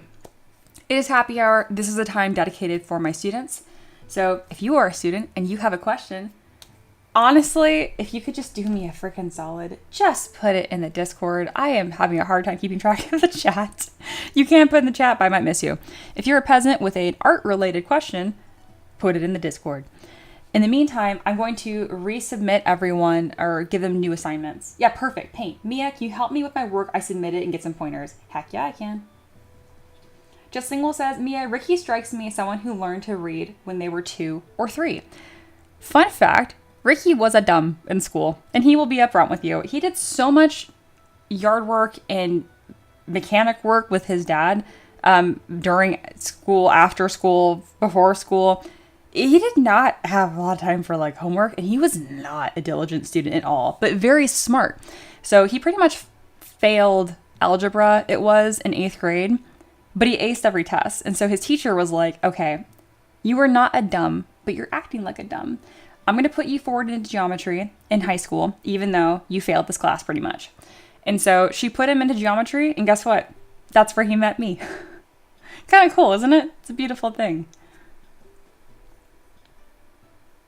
Ricky dum-dum. I knew he'd do that. Oh, amazing. The Ricky slander. Hey, listen. Ricky's one of the smartest people I know. Not book smart. Actually, you're pretty book smart now, too. You just weren't school smart, which, to be fair, I had a hard time. I had a very hard time in college, so I get it. Ray says, oh shit, yeah, high school sweethearts. Yep. Which I am not weirdly, like, I don't know. Most people are like, oh, high school sweethearts. And I'm like, no, I swear to God, I didn't settle. And everyone's like, I didn't think that. And I'm like, I do. Most people that are, that's terrible. A lot of people that were their high school sweethearts did not shop. I don't know how to put this eloquently. Don't just stay with someone. Make sure you're picking them every day, you know? And yeah, I pick Ricky every single day. Henceforth, he's the best. But I'm with him because he's the best man I've met, not because we dated in high school. All right, before I get myself in trouble, I'm going to do some assignments on the side here and get people rolling. First off is paint. All right. Which I'm taking as permission to share your art on screen. Amazing. Here's paint. I gave them the assignment, create something fun and simple, and with some prompts. One of them was a magical staff with a cool gem at the top, and bam, you did just that. Oh, cool. Looks like you have like almost like a little snake dude hugging the top. I like it.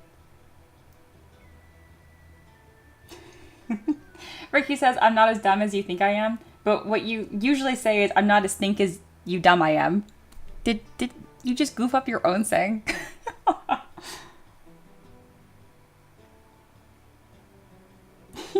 Hearts for Ricky. Oh my god.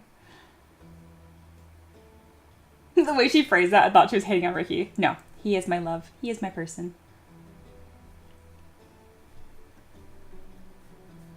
Alrighty. So, back to art for a second here. Paint said, can you help me with my work assignment and get some pointers? Yes. I'm going to be a little cheap here with my advice for this because I have a sculpt with me that's going to really help you. I'm going to link that to you right now. I literally have a walkthrough video on how to do this kind of stuff. What I would do just off the bat though, different, is I would make this entire figurehead on top a separate piece. I love that you did a separate subtool for the eyes. Very smart. I go even further and really kind of bulk up an interesting silhouette here by making this little snake effigy or whatever is holding on to that separate entirely. The gem looks good. You have it multifaceted. I love to see that. I'm going to go ahead and elevate your whole sculpt here by sending a sculpt with me.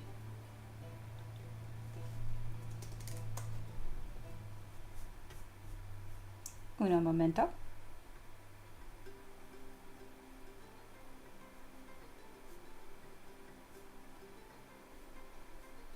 It's an oldie but a goodie.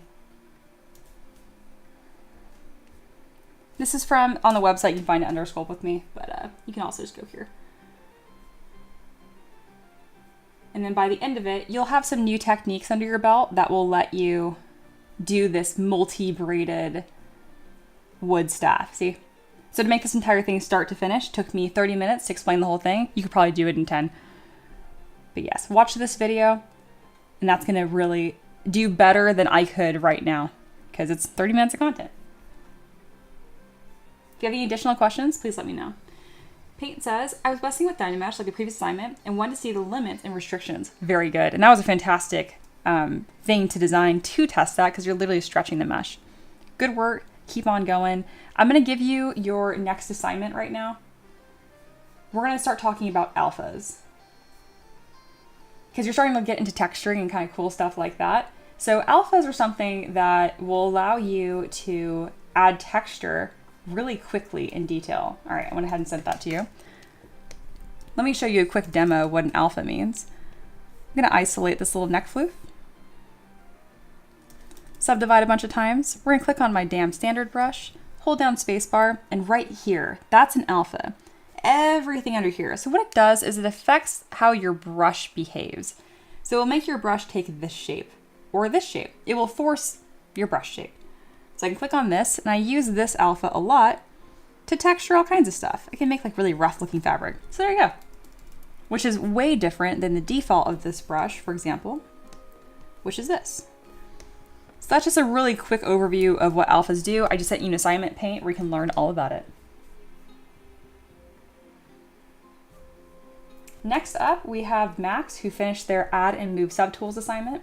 Amazing. That means you are also ready for something new. We're going to give them some practice. Now, Max is where Paint was. They're going to get the Create Fun and Simple assignment.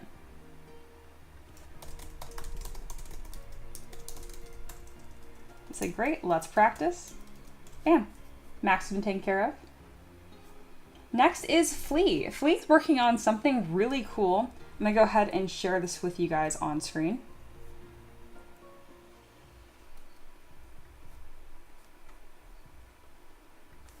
Here we go.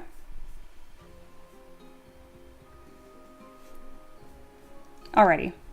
They had an earlier stab at it, but now they've adjusted and they've started over, which I really recommend doing. That's fantastic work. Can I get a timestamp where I'm at? I'm at the 2:12 hour mark.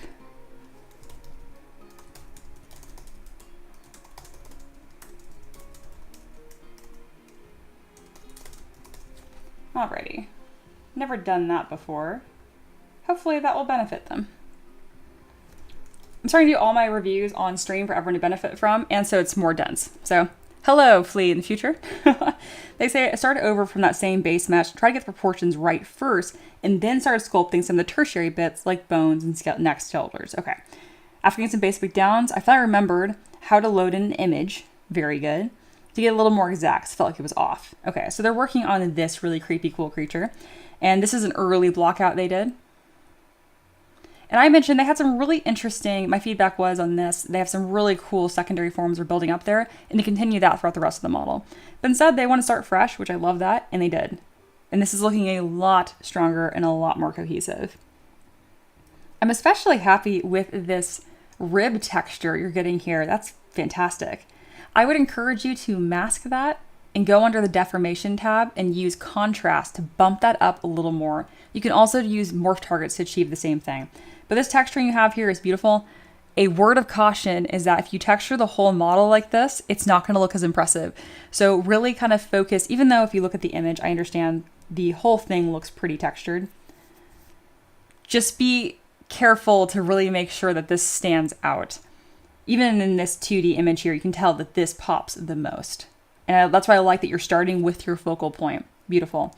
I would even tease it a little more to make the ribs even wider and maybe a bit rounder. So right now, it's a little flat from the front, the way that the sternum and the rib bones connect to it. I would look up a skeleton of like sternum and ribs to really see the secondary shape of that rib cage. You kind of skip the secondary shapes. You did like your primary block out and then jump straight to tertiary details, which is fine because you do have the most important landmark here, which is the end of the rib cage. But I encourage you to review that a little more. I think this creature has a little more of a hunch to them with the head a little more forward. You were correct. At least that's the way it seemed I was working on it, this stretched out flash of the neck. Yes.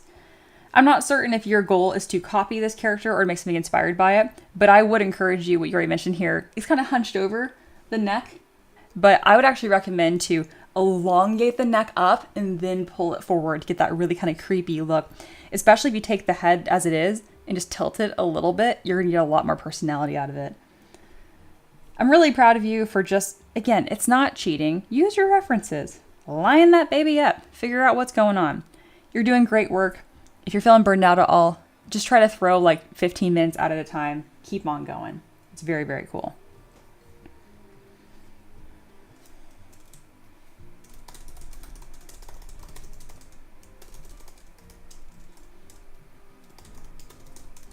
All right, I said reviewed on stream at the 2:12 hour mark. Let me know if that works to find it all right. You're doing great.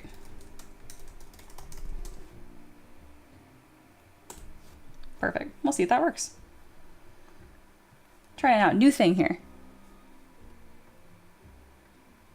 And I've just decided that if you're in my mentorship program, we're gonna show off your art. You're gonna be famous. Nobody is using their official first and last name, so I think we're fine. And the peasants are so kind. Empress says, okay, oh yes, Mia, if you deem it so, I too am ready to pass on. Amazing, let's get Empress their next assignment as well. And this is fun because you guys can see how I handle each student and what different levels they're at. Speaking of, at 4 p.m. today, I have a video call with David that's covering business, and it's a little more forward than some of my baby students, like Empress. There's Empress. All right, so Empress has completed Create Bad, which is incredible. I have a really nice message to send to you that I always have prepared for my students when they create Bad. And I'll read you guys a little blip of that, but it's congratulations. You created something from nothing. That is extremely cool, and I encourage you to take a moment and be proud of that. Because if you're looking for satisfaction from the end product only, you're setting yourself up to be a very frustrated artist. I'm not going to read the rest of it because it's long, but I wanted to make sure you have that nice little warm message. And next, the actual assignment you have is Empress, you're going to learn how to add and move subtools. So all this 3D gizmo magic is no longer be magic to you. You're going to know how to do it specifically. Amazing.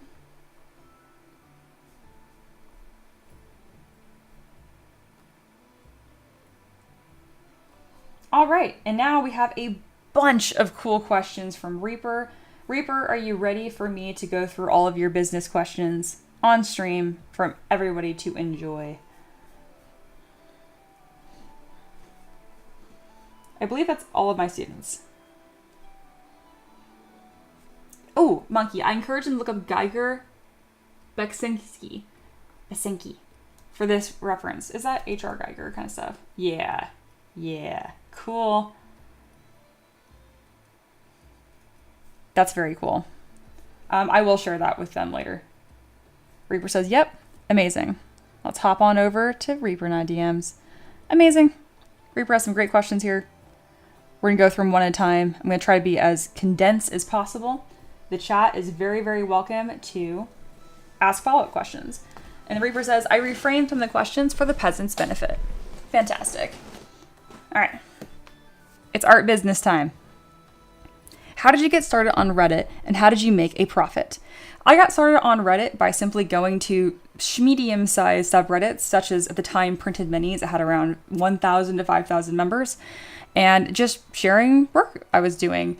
It was not an ad. I had nothing to sell, and I had no storefront. So as a result, Redditors were kind to me, because Redditors can sniff out bullshit like no other community I've ever seen. If you are secretly shilling your work and you have an established front, they will devour you. So I legit was just like, here, I am baby artist. And they were like, aw, and they took care of me.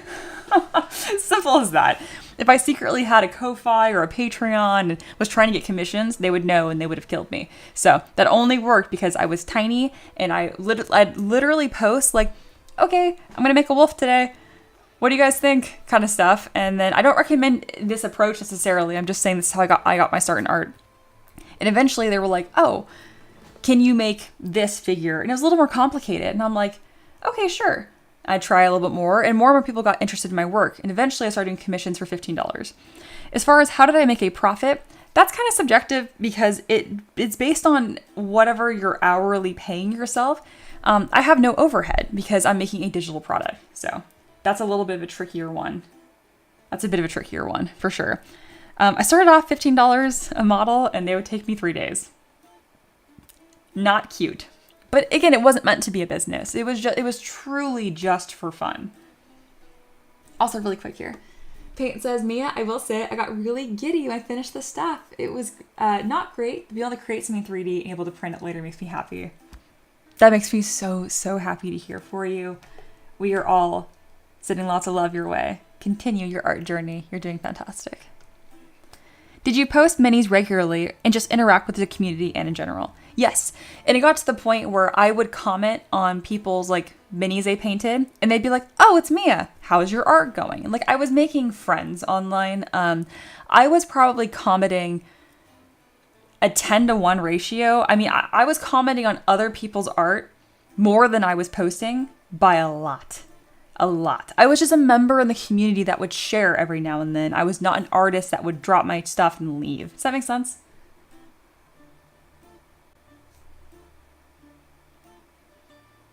Oh, Ko-Fi or coffee? It probably is coffee. It's Buy Me a Coffee. But I swear I've heard it as Ko-Fi. It should be coffee because it's Buy Me a Coffee. Yeah.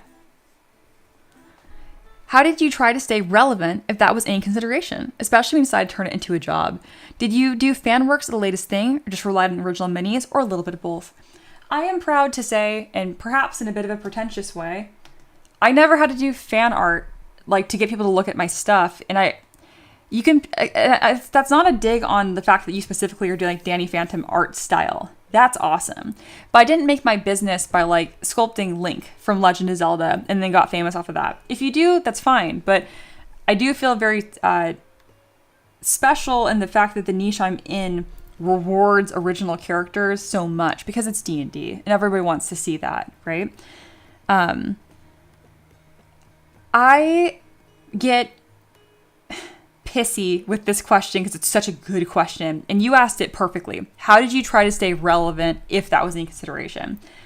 The shitty way to ask that question is, what stuff do I make to make money? And like, I have people ask me this before they're even artists.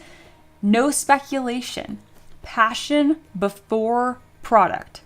Again, I'm going to scream that. Passion before product. You can't sell shit if you don't make shit. You know what I mean? Like, it's like so simple, but it's true. And if you make something for the sake of money, your lack of passion will be laid bare compared to somebody that is passionate about it. And it can be about anything. Seriously. Like, My Little Bee Queen came out so awesome. And I was so passionate about her. I thought she was the coolest thing. But if somebody just makes a photorealistic bee and sticks a crown on its head, and they're like, there, that should make money, it's not going to have the same amount of love behind it. And people can pick up on that because it's art, you know? Great question, though. So I did not do fan works. I did not rely on a mixture of both. I was creating characters and creatures that I felt passionate about. And I'm so lucky now that I grow my business where that's the whole point. People make requests and then I run with that. Can't sell shit if you don't make shit. Love it. Woo! Tabber quote. And yeah, continue to ask a cup of coffee. Bunny, I hate how you spelled that. That's beautiful. Coffee. All right. If you guys have any follow-up questions, please put M3DM to tag me. Yes, write that down. Passion before product. Passion before product. I love me some alliteration. Passion prior product? No, that doesn't work. All right. Once you decide to make it a business, did you start off right off the bat by advertising commissions? How did you advertise? How much advertising is too much advertising? Damn, Reaper, these are great questions. Oh my God. We need to have a Reaper daily section of questions. Seriously. Okay, one at a time. Did I start off the bat by advertising commissions? No, I did not really advertise my commissions. If you go to my Reddit, you will find my post where I was a baby. I'd be like, oh, look, $100 for a character. Please give me money. Nobody ever did that. That worked like once. So I kept doing it because I thought it would work. No. Share your art. If people want your art, they will find you. I am amazed at how much people will find you to give you money if they like your stuff. And that's really scary and demoralizing as an artist. When you look at someone else's stuff and you're like, they're amazing. Do I have to be that good? Because who's going to buy from me if I wouldn't buy from me? That's a painful question, and that's a very good one to consider. I can also calm your spirit a little bit by letting you know that I have people that commission me, even when I was more expensive, over artists that I objectively thought were better. I did a huge faux pas early on in my art business where someone asked to commission me, and I straight up was like, are you sure? Have you seen their stuff? And they were like, yeah, I like your style. And I legit was like, wow, I cannot believe I self-roasted myself to somebody who wanted to give me money. And it was a huge learning moment for me. Do not convince your customers to not give you money. That seems like an obvious one, but I'm quite serious about that. Be passionate, create. You can have commissions available on the side, but it's very rare that people are like, who's doing commissions? No, they just look at artists online, and if they want stuff from them, then they go to their page to see if they have commissions. How do you advertise? Oh, social media is so hard. I've been very fortunate by being active in Reddit communities, Facebook groups, which have completely died since then, but I was on Facebook initially. And YouTube has been a huge part. All y'all, you peasants, you guys more than keep my lights on. You let me buy fancy Buc-ee's cups. You let me buy new makeup, new printers. YouTube people are great. It's more of a one-on-one, I guess. Like, it's difficult though, because when you have like your face on camera, like you're doing shorts and stuff, there's 100 different ways you can spin stuff to where it's not fun anymore. So you have to find, again, the passion before product. I love being the center of attention, despite being pretty introverted. I get very exhausted in social situations, but I like performing, and boy, do I like to talk. So this suits me very well. And if you're like, well, I hate leaving the house, and womp womp womp, and I don't want to talk to people, womp womp womp. You're wasting your time. Find stuff you do like. Well, what do you like? You're like, well, I don't like to do anything. I'm like, maybe you should see a doctor. But my point being, you have to find stuff that you are excited about and then co-opt that. You have to like mine your passions if you want to be a business. It doesn't have to be a business. You can just make art. But yes, how much advertising is too much advertising? Every time I make a post about my art, it is an ad. Every single time I think of it like an ad. It has clear branding. It's interesting to look at. And it's grabby. If I make a graphic, it's an ad. Even if there's no price, there's no Patreon button, there's none of that. Just by creating, it's an ad. Just think about it. Every time you create art and post about it, it's an ad. So you don't have to advertise because you just did it. So as far as how much you should be posting, I would do it every damn day. And I know it sounds horrific, but it doesn't have to be hard. Literally, in the beginning, let's say I'm feeling super burned out. I am so not kidding right now. Bam. I just crafted a hand-crafted piece of M3DM art. I would dead-ass take this and be like, bam, that's an Instagram. I'm so serious. Post every day. Doesn't have to be good. Doesn't matter. Repost your sketches. Post works in progress. People like sketches more than finished works. It's just the truth. There's something about a sketch where you can see yourself in it. Like, oh, I've sketched before. That it makes it less elusive, I guess. So yes. Sater says, Mia, that is what I told her. Stop downselling yourself to customers. Yeah, don't do that. I did it too. Just like, well, Mia, I'm talented at downselling myself. I barely sculpt, and yet local Warhammer players that wanted custom pieces, and I kind of changed subject because I didn't think my work is enough. What? You're all doing this? I'm trying to think if I should threaten you guys or hype you up with love. I think it's a combination. I am lovingly threatening all peasants. You cannot downsell yourself. And if you are doing that, just think of me in the background being like, what are you doing? Stop it. Stop it. Ridiculous. Life will shit on you enough without you doing it yourself. Okay? You don't need to give life help. Okay? It will happen as it is. And if you're downselling yourself too much, you're shitting on yourself, even when life gives you gifts and presents, you won't even be able to recognize it because you're causing so many problems. Oh my God, don't do that. Yeah, speed paints plus TikTok is a powerful art combo. It is, but I actually follow a lot of mediocre artists just because they're personable and I like them. And then over time, they became very, very skilled. But I liked what they were talking about first. Yeah, this is beautiful. Sater says, Mia, it's because people can identify with and believe in a sketch. Finished product can seem unobtainable. A sketch feels obtainable. Absolutely. Absolutely. Bunny says, I'm currently thinking about rewriting the script for my premiere YouTube video. Rewrite away. That's part of scripts. That's part of writing. Just rewriting. Just lingual. Mia, I'd never let my wife do that, but I'm apparently a hypocrite by nature. A lot of us are. So just, if you can't be nice to yourself, fine. Think of someone that you love. Think of alternate ego self of you that loves you. It's in there somewhere. And run it by them. What would they think? All right, next question. How did you format/schedule your post to increase engagement? How did you inspire engagement when not posting content? So I did a schedule. I just did it once a day. I've done Monster Mondays, Tip Tuesday, Work in Progress Wednesdays. I've done all this shit and it drove me crazy. If you aren't doing any of this right now, all of these goals are way too big for you. Do not even try. Just post once a day. That will kick your ass enough. I'm serious. And again, it can just be a sticky note. And you're like, well, I don't want to clutter up my Instagram feed or whatever feed with a bunch of crappy art. And I'm like, nobody's following you yet. Who cares? Get in the habit.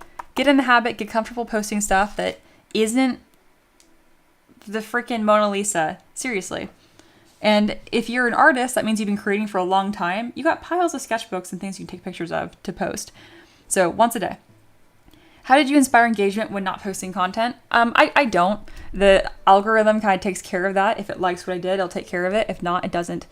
But as far as increasing engagement, ask a question in your description. If you are not, I'm not gonna, I only comment on stuff like, wow, looks good, fire hearts, for like my friends and like other artists I think need to pick me up. But if I'm just scrolling my phone, like I don't do that. But if they ask a question like, I don't know, what's your favorite D&D module? And like most people, I'd be like, probably Curse of Strahd. Curse of Strahd is pretty fire.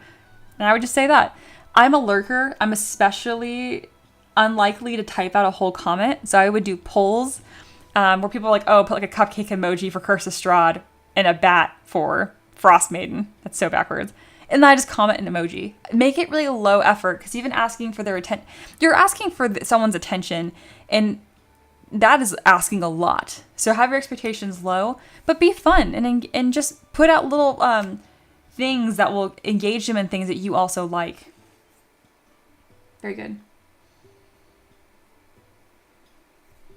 Aloha says, slapping a low question of the day on that bitch and watch the millions roll in. Step 1, question of the day. Step 2, profit. Okay. When did you realize your minis were worth more than 10 to 20 and upscale the price, even though it could have driven away potential clients? It didn't. There's 2 reasons why I increased my prices. 1, because I had like 50 orders backlogged, $10 each. And I was like, there's so many. 2, people were tipping me more than the price of the model. I had someone that I charged them $15 or $10 and they paid me $50. And I was like, They wouldn't just do that out of the kindness of their heart. They were trying to teach me something, an example, and I damn well learned from it right away. When I stopped doing commissions, my commission stopped around $300. If it was commercial, then it's $600 to $900. It did not drive away potential clients. I also find that cheaper clients are a-holes. Oh my God. If you can get away from a lower price point, do it. They're horrible. $5 sketch clients, monsters. All of them. $5 sketch clients will ask you for more revisions than a piece you spent $100 on. I don't know. I don't make the rules. Especially if you didn't know how it could be received by the general public. Fuck the general public. Price your stuff, have your price your stuff. I'm not worried about that at all. You can quote that too. No. You know, like the customer is always right? No, the customer is actually always wrong. We'll just say most often not correct. But no, they're always wrong. And that leads me into a bonus question. Bonus answer incoming. Why don't I do commissions anymore? If you're like, oh my God, Mia, you can make $300 to $900 in a day from doing commissions. Why don't you do that? Because I don't like doing commissions where I can't make decisions for them. Simple as that. I don't like having to argue my case to make something look good when I know that they're wrong.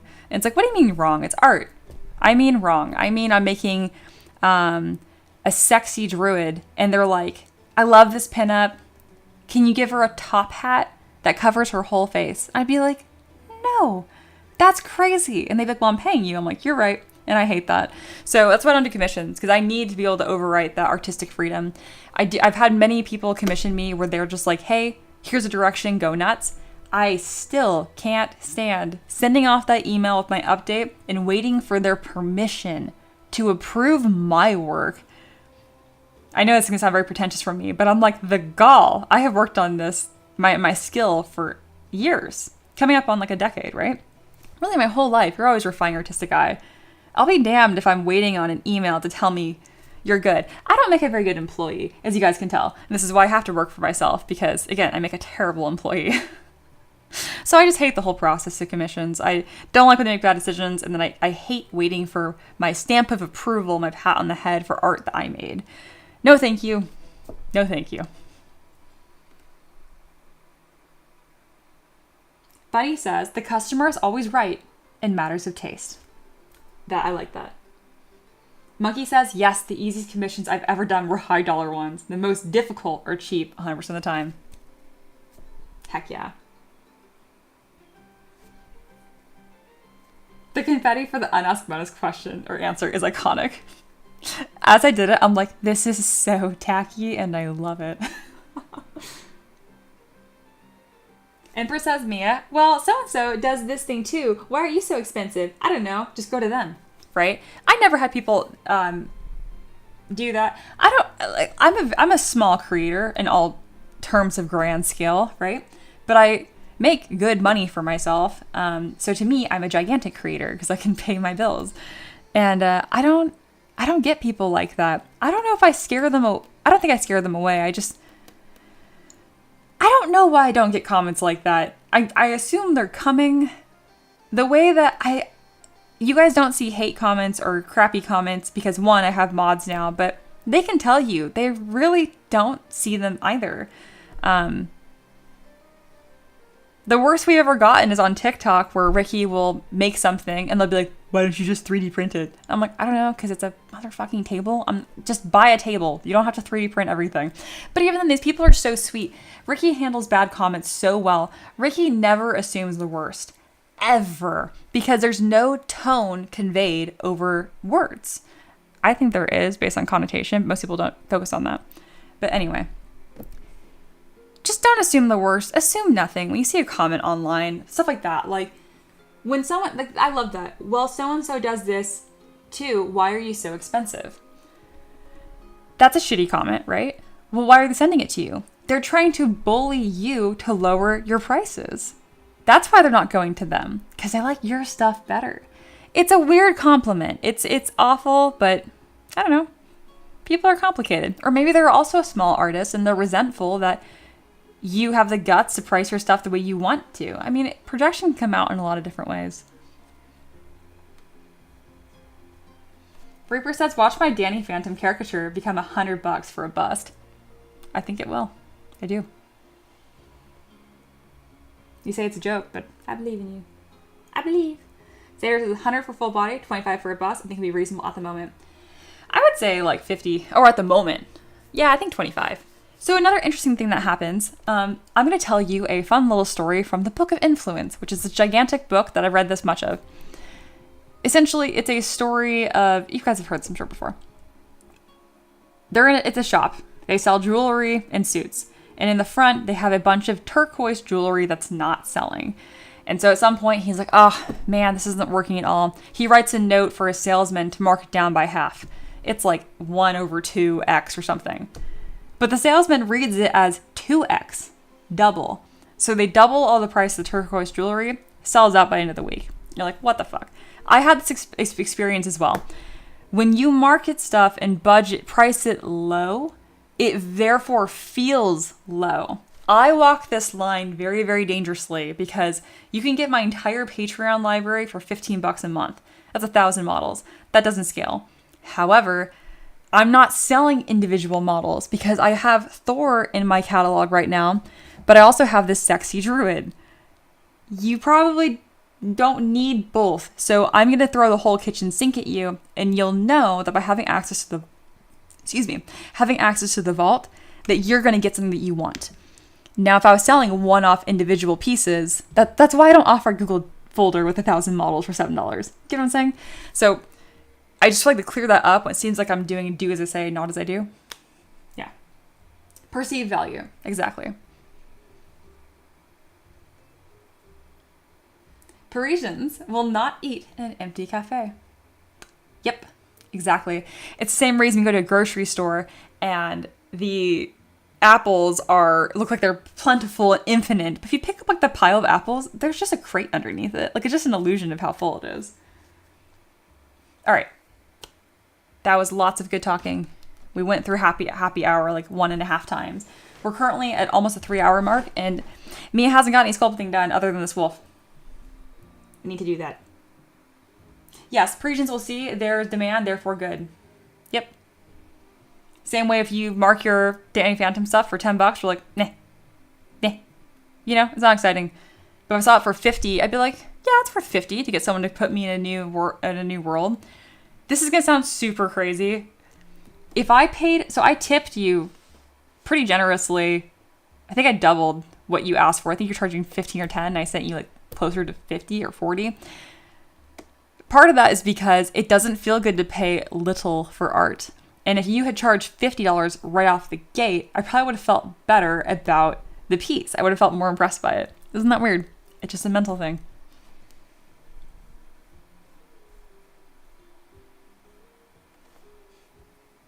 Minnie Bly says, when I used to sell painted figures on eBay, I had someone take the same pack and half-ass paint it and ask me why I got so much for mine.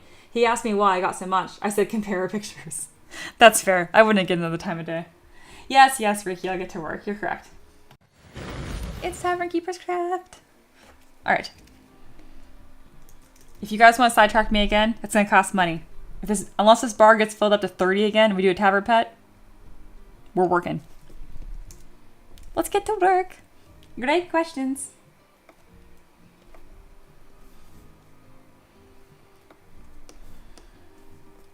All right, so a couple things I wanted to do today was detail the Nuclevi and pose the Cherry Blossom Dragon. Let's look at our pull right now. They're tied. Okay. We're going to make a new pull. And you guys are going to vote on for what I work on right now.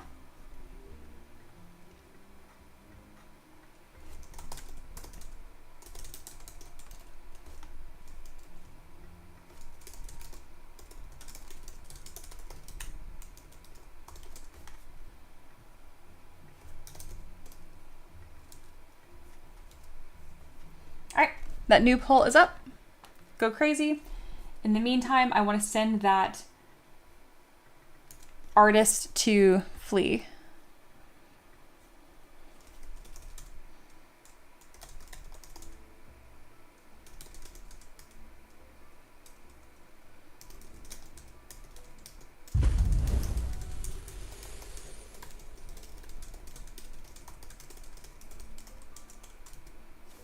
Is that their name, or is that two people? Is it Geiger and Beksinski? I think it's H.R. Geiger, and then Beksinski is a different person. I'm gonna just say and.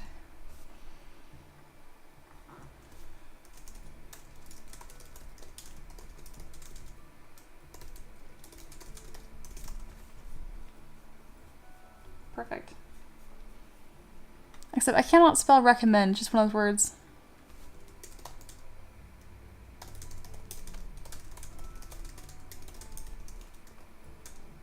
Bam.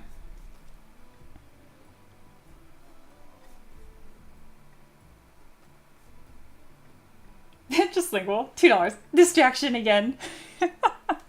Alright, I'll put it in the pool. There's a very, very small revolt happening here. Very slow. But it is happening. You're silly.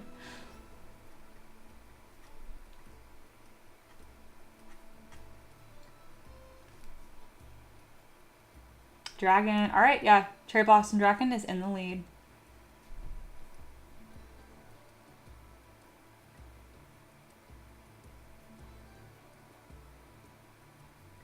Ray, I love this. Ray says, I don't know if anyone else has experienced this, but it took me a while to realize that people have varying levels of disposable income and so will be willing to pay for something you might not have. Yes, so fun fact, Ricky and I don't own this house. We live with another couple who, well, he bought the house. And we are here because he's military and he's like never here. He's actually not here now. But my point being, we are guests in a house. We've been here for a year, but I take that very, very seriously. And I'm a great person to live with because I am extremely clean, extremely careful. Our housemate, so the wife of the gentleman that owns this house, she was like, it feels kind of hot in here. And I'm like, oh yeah, I have the AC set at 77 degrees Fahrenheit. If you want, I can turn it down. Because they pay for it. I'm not going to keep it low because it's expensive. And she's like, oh wow, that's crazy. And I was like, oh, I'm sorry, is 77 high or low? And she's like, it's high. We normally keep it like at 67. I was like, in California, we set our AC at 80 degrees Fahrenheit because it was so expensive and we couldn't afford it. So that was normal to me. So to have it at 77 is like a luxury. So going on what Ray said there, like you don't really know what people are willing to pay for certain things. I'm not going to pay for cold air. I'm just going to sweat or wear less clothes. But to her, she's like, that's crazy. Like I work hard. I'm not going to live in a sauna. And I'm like, absolutely. Needless to say, I turned it down.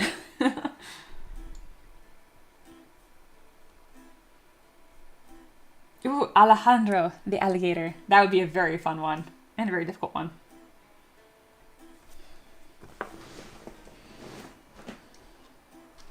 Alrighty, looks like the Cherry Blossom Dragon is in the lead, so I'm going to pull that up for right now.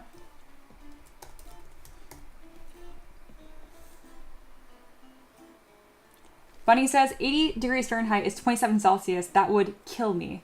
Yeah, your girl is a lizard. I am cold all of the time. All of the time. All right, so this is the Cherry Blossom Dragon. It's currently in the lead. Room temp is 62. That is so cold. All right, anything else I need to grab on? I think we're looking good. The room was at 27. That's insane. It's expensive. I was paying $200 a month for that still to keep it at 80 at least. So in the summer in California where I used to live, it wasn't. I had multiple friends that were paying between $700 to $800 US a month to keep it at like 75.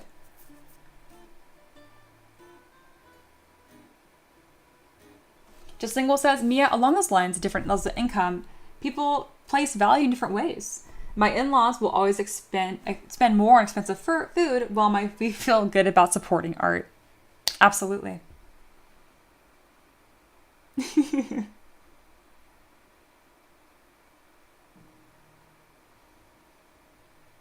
Ray says, oh my God, air cons are expensive or what? No, air conditioners are not expensive. It's just power is really expensive here. Yeah.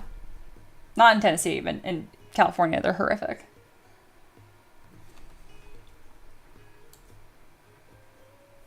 Oh, I didn't put the goal up. There we go. Sorry. Just Lingual's goal, or Just Lingual's donation is now visible. You got a Tavern P. That's what you've unlocked.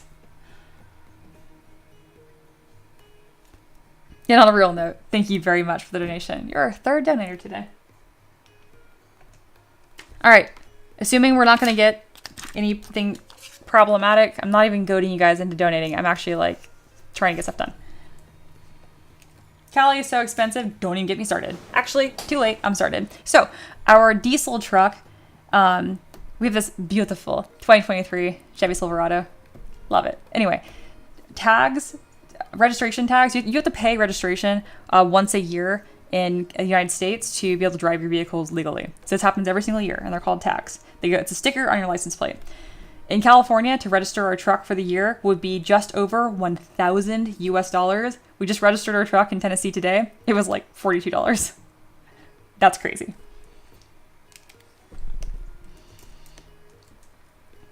I'm gonna cook. Don't you worry, Ricky. So our Cherry Blossom Dragon here has a huge issue, and that is posing. So if you want a really cool way to oppose this would be use a bend deformer, but I kind of doomed myself by putting this curve in it already. I also need to pick a pose for it. I believe I'm going to pick a pose similar to a statue produced by Studio Ghibli of Haku. So I'm going to look that up. Haku, Spirited Away, statue. There's a very specific thing that I want. If you're not familiar, this is the character. He is white and green. Statue kind of like this, but anyway, but the general movement of this character, I'm not going for something like this because I've kind of doomed myself with the way that I've created it. I could maybe do it, but I need to figure out how to pose this noodle, okay? If you're going to pose a noodle, you better start with a straight noodle. It makes your life a lot easier. Zader says 1,000 for registration. What the actual fuck? Oh yeah, that's not even that wild. Do not move to California. Oh my gosh, yes. Aiden says, I invoke my dice roll to name this Cherry Blossom Dragon Charles. I invoke my second dice roll, Aloha. Give Charles lore. Amazing. All right, this is Charlie the Cherry Blossom Dragon. Ooh, I like that. Charlie the Cherry. All right. Charlie it is. Hello, Charlie. Were you all around for the whole era of Charlie the Unicorn, right? We were all around for it, but did anyone else? That consumed my entire school. I was just a wee lass at that time. Charlie. Amazing. Okay. I need to pick a pose for this. I don't know what to do. What do? This is definitely one of those moments where I'm like, can someone come be the professional right now? Nope, it's still me. All right. That's why I get paid the big bucks. We're going to put a nice little stamp of the head up close to give me a confidence boost as I work. Totally not joking. It works. Charlie, we're going to Candy Mountain, Charlie. Yes. Ooh, the Pathfinder 2 Imperial Dragons are in this lung style. Oh, you gave me a bunch. Ooh, ooh. This one isn't that... Why am I always in the way? Oh my god. All right. This one is similar pose to what we currently have. Maybe I'll just hijack that. I don't want to wrap around a tree. It's too much work. I think I'm going to use this. Yes. And I'm tired of not getting stuff done in a timely manner. I'm just going to get this done. We're going to get it done. So on stream, I let you guys, you know, give me a lot of input and a lot of feedback, and it makes the model better. But at some point, I'm like, why don't I just finish the thing? We're going to finish it. I'm not going to worry about being perfect. This will be very educational for all my students too.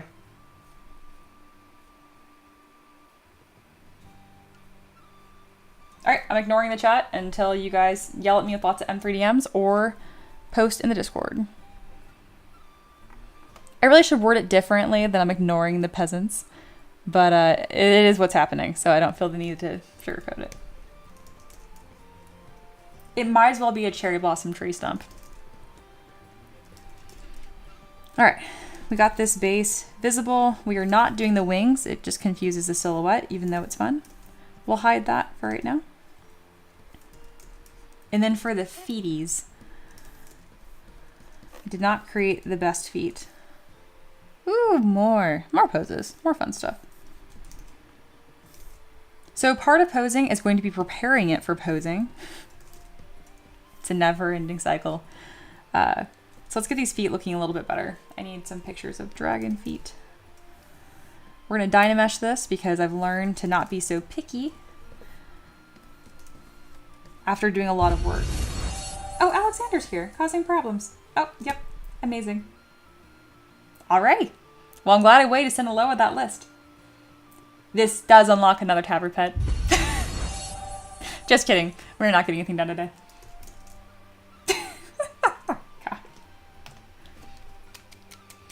We just finished getting the brick all updated too. Speaking of Alexander, he shall arrive. This does happen. Oh my god, awesome. Alexander, we just made it. I'm not sure how long you've been here, Alexander, but we made a big stink, or I did, about not being able to get anything done. But you just maxed out our goal again. Alrighty. I love to see it. I do. Alright, you peasants. It's new Tavern peasant time. Hey, and Reaper's a member again. Tavern pet. Amazing, amazing. This is a strong stream back. My goodness. Well, let me open up the Tavern pets. And Alexander, I don't think you saw the little mage we made. He came out maybe a little more wizardy, but he's really cute. But yeah, this is what you made based off of your last donation. I think Tavern Pet's been talking about making a chibi alligator, but you can pick whatever you want. Hey, Ray's a member now too. Oh, good.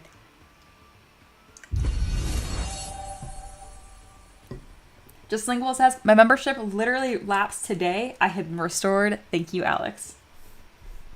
Awesome.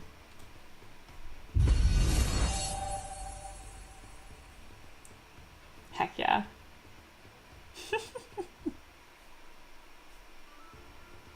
Amazing. It's still going. Hey, Dewey28. They've been a merchant of mine on Patreon for a long time, and they recently had another baby.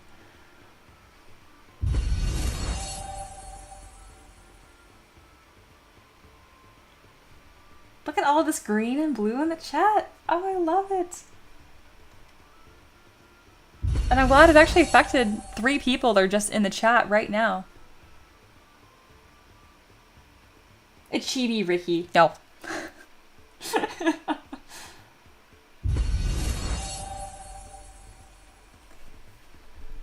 Awesome.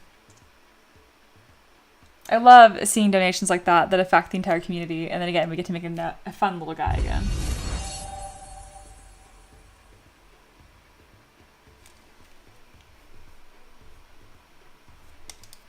That was extremely generous, like always. We do need a poll for this. Once we finish the chibi pet here, we will go back to the dragon, but in the meantime, a chibi emu holding Ricky's arm. Oh my god. Alright, I'm gonna get a poll going for the next Havard pet. Alexander, speak now, forever hold your peace. You got some ideas. Oh, the lich. That's right. If we have lich, an emu, and an alligator, would all be very, very cute.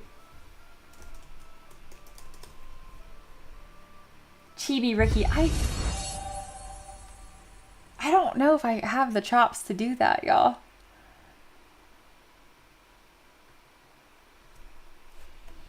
Like a little person? Would he be like a little warrior? Ricky is my husband, in case you guys are wondering. Alright, I'm making it a poll. Oh, Alexander, just for chaos, a Wan T. Oh, thank God, I did not want to do Chibi Ricky. Aloha. I've been trying to fail on stream and then went to a Chibi Ricky, shaking my head. Chibi, but with a realistic face. Oh my god. Yeah, we're gonna do a Wan T. Which, for those that aren't familiar, that is a snake person, essentially. We're gonna go with the full-on classic Wan T, which is full snake, not half human snake. I guess that's my plan for a Wan T. A chibi Spartan. No.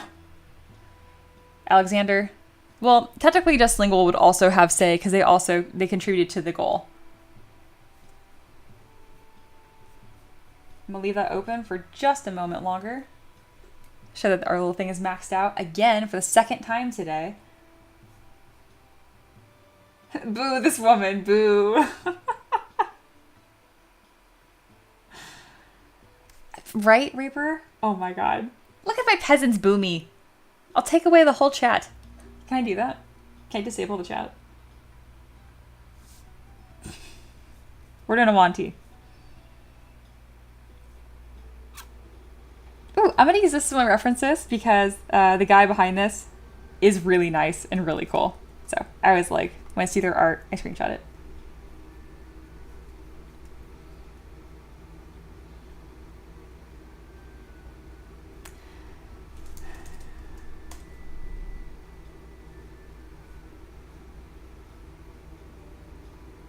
When I look up Wan T Chibi, they don't really show up. Alexander, you picked a difficult one here.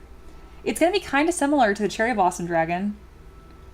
Trying to find some references. Desperately. We'll just go with a chibi snake, essentially. Yeah, Just Lingual has also endorsed Alexander, so very good. Let's do it.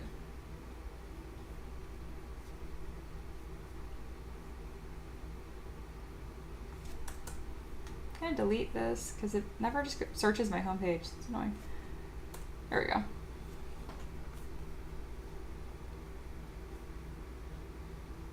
Mia, are you throwing your screenshots into PureRef? You know, hot take, I don't really care for PureRef. I find the navigation really annoying.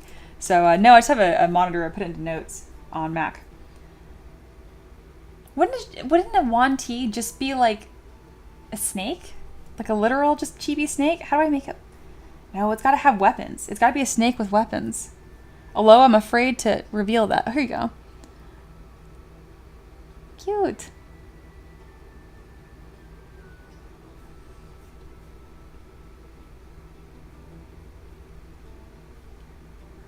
Can I type in Chibi Wan T? Has someone done anything even remotely like this? No.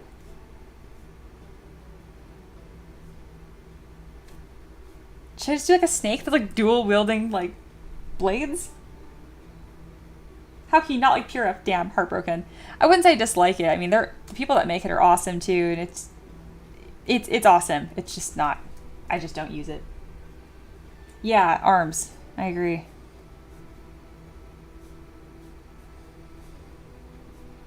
So we're gonna have a character here. It's a Wanti. Yeah, Mia, do not really reveal this on stream. Thank you, buddy. I kind of figured. Alexander, do you want it to be full snake or half snake? Oh my god, everything about this is awesome. That is so fun. 99% sure it's AI, but it's still a cool concept.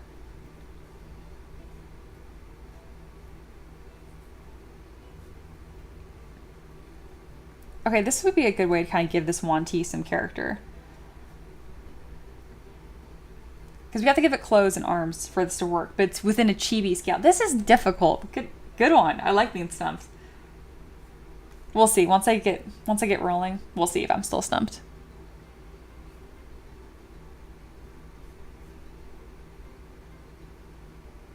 Alexander says that's what the chaos is. There's no one style for Wanti, so you pick.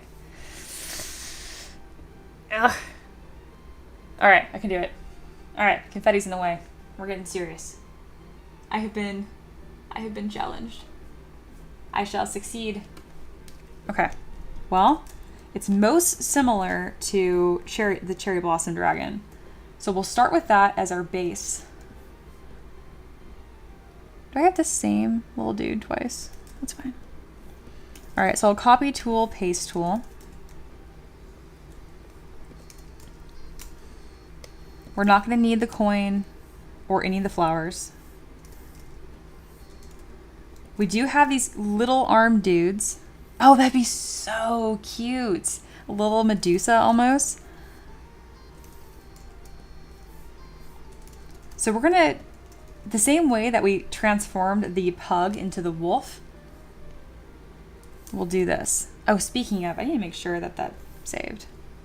I opened up Tavern Pet and it didn't show the wolf, which is concerning. There it is. So yeah, this is the first chibi that we did today.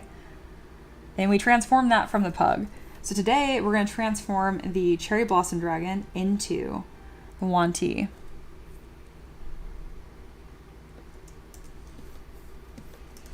Probably AI, but you get the vibe. Exactly, and that's what I love AI for. Does not bother me. Oh, that's right, with a little booty on the owl too. We have so many little guys. Okay. We're making art. We're doing the thing. Copy tool, paste tool.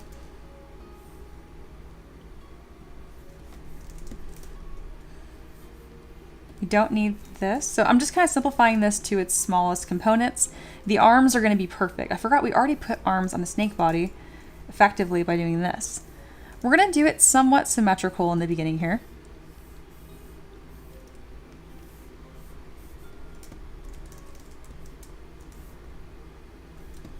Very good. Merge down.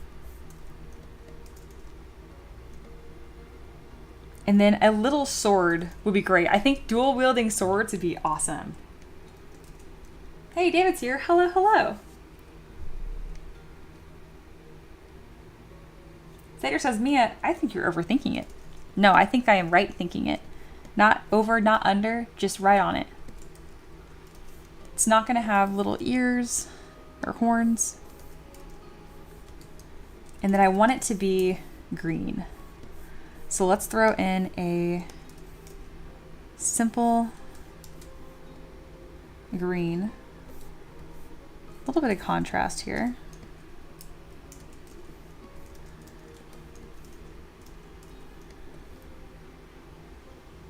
I'm going to rotate this the other way, and we're slowly forming this together. Oh, that's going to be cute. And we got to give him, like, clothes, essentially.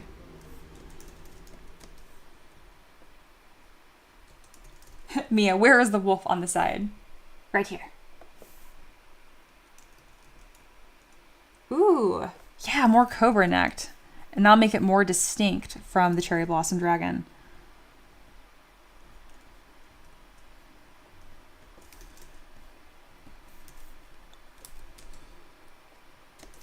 So what we're going to do is we're going to split off the back of the tail here, because it shouldn't be as long and epic as the cherry blossom dragon, but similar. So if you're wondering how can you split this up, here's a really good tip for all my students. Click on W for 3D Gizmo, and then Y will toggle back and forth between the transpose line. We want the line. Click somewhere your model and then hold down Command and click and drag, and it will try to smart mask, because as of now it's really difficult to mask where this tail kind of intersects itself. So let's go just like that. We can split that off into a piece and then continue to use this smart masking to grab this section, because I don't want it to be quite this long.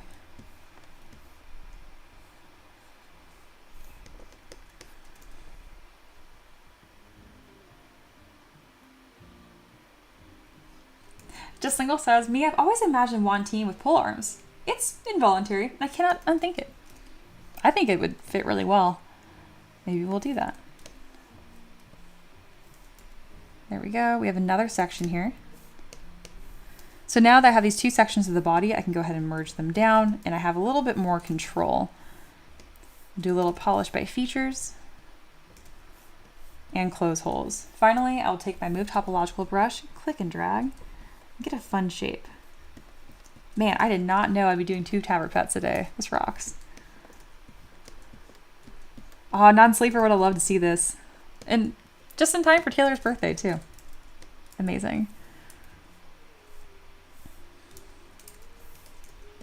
We're going to do ZBrush and save to get an more even flow of topology throughout. I'm going to leave this break in the tail right here, so I have like the maximum ability to customize and reiterate on this shape. There we go. We're getting more snake.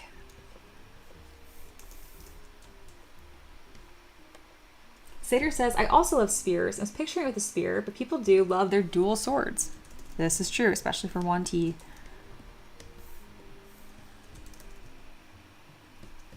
There we go. I think it'd be cute to have the tail kind of curled up in front of it. And then let's fix the color scheme a bit.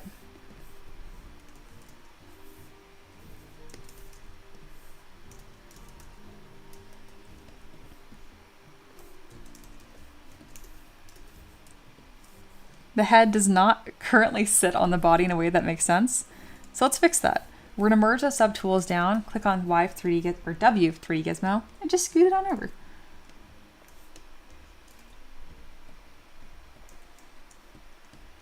We can click on X in local symmetry, which I rarely ever use unless my piece is not centered in the scene, such as right now.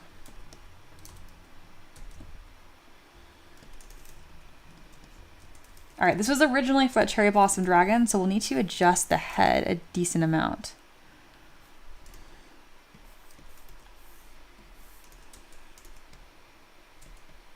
I need more Cobra references. I'm going to mask the top of this into its own piece as well, so I have maximum control over this model, and I want the hood to be perfectly symmetrical.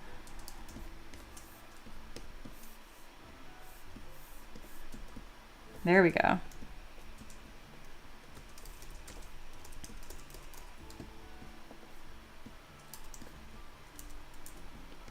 This is a tricky one, but it is looking chibi and we are maintaining those proportions just right.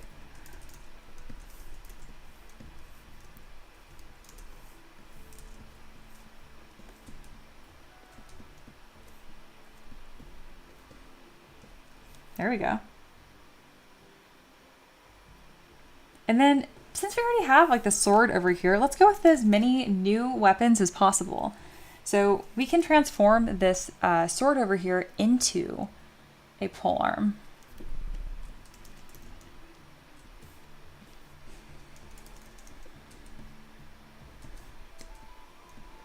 And I think giving him a little jacket of some sort would be quite cute. Or some sort of like mantle. Let's do it.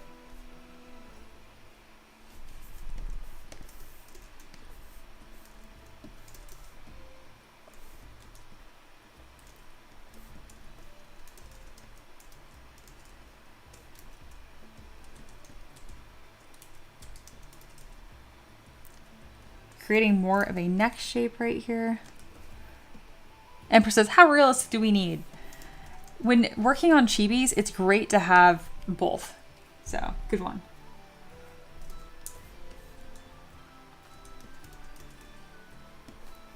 This is complete chaos.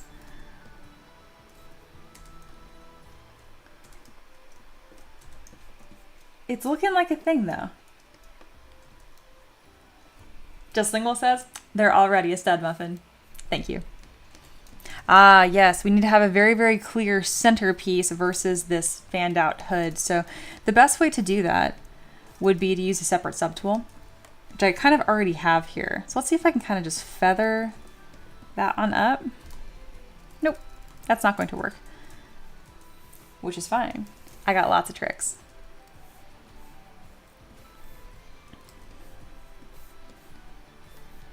Let's go with this as its own mesh.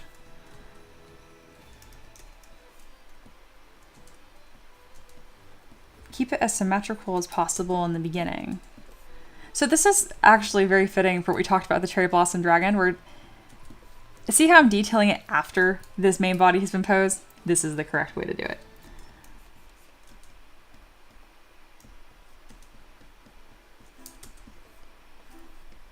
All right, then we're gonna fit this section onto the model, and it's also gonna serve for a nice two-tone look once I'm done with it. Can tuck that piece of the body into where that tail hides. There we go.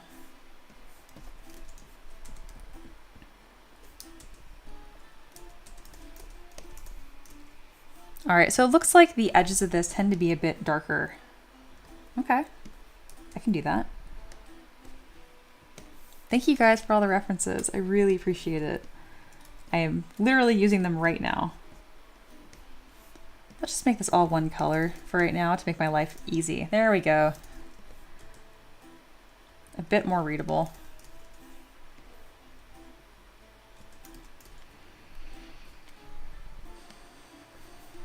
A little booty on the wolf kills me. I'm gonna grab the swords just for right now. We might end up changing up the weapon for something a bit more unique later on.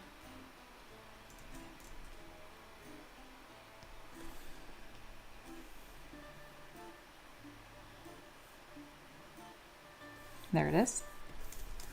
I don't want to give him a shield, just a sword. In this case, they're going to end up being daggers, but they're looking just like normal swords for right now. We're really early in that concepting phase, and we got to get all of those nice silhouette details figured out. Oh, those are inverted.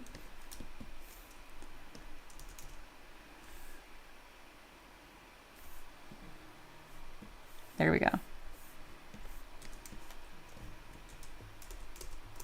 I think it'd be fun if he's holding up really, really high, or even like across himself. That'd be cool. Aiden says, "Man, gotta go. Have a fun rest of the stream." Thank you, thank you. And yes, I will give you that link so you can throw money at me. We actually have your package all put together right now in the shop.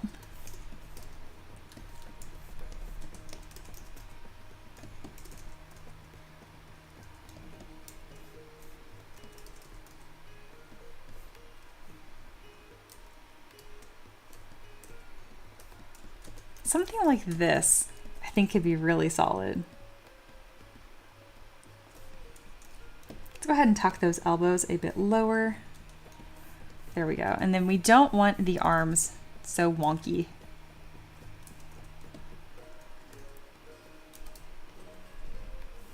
There we go. Let's go ahead and mask these little sections here.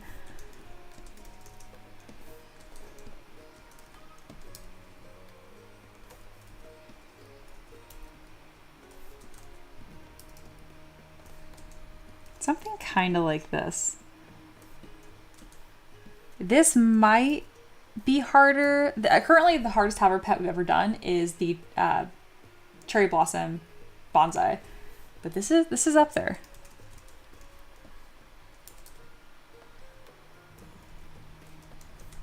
Well, if we're gonna have him dual wielding, he can't look so sweet. give him little angry eyes by turning on local symmetry. There we go.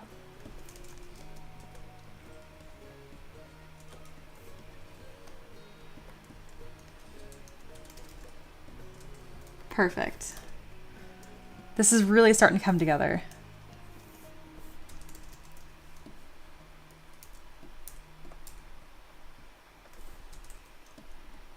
What a fun welcome back after a long, restful weekend.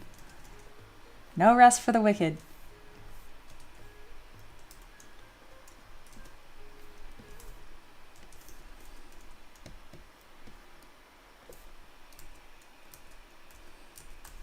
That's kind of cool if I went for like a longer silhouette here on the sides. Hey, Yoni's in here. I think you've been here for a while. I missed you earlier. So hello, welcome in.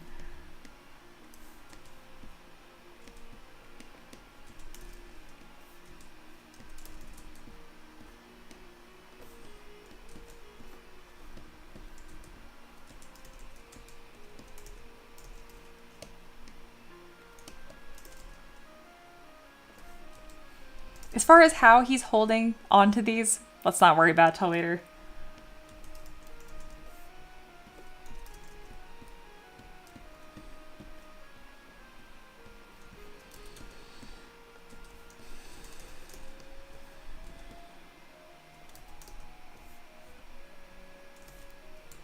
I'm slowly making this more symmetrical in my entire scene so I can really evaluate and push that silhouette. I just refuse to move the head over, and I'm regretting that. It's worth it. Just keep it symmetrical in your scene. Right. No rest for the wicked. Meanwhile, Mia having a 3-day weekend. Hey, I'm doing dual tabard pet today. I don't want to hear it. Are you not entertained? All right.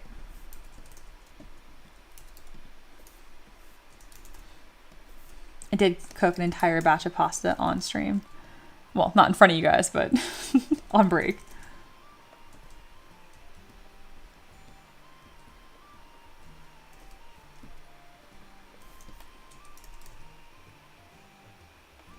I really like how the side of it reads. Try and get that same kind of coolness going on in the front.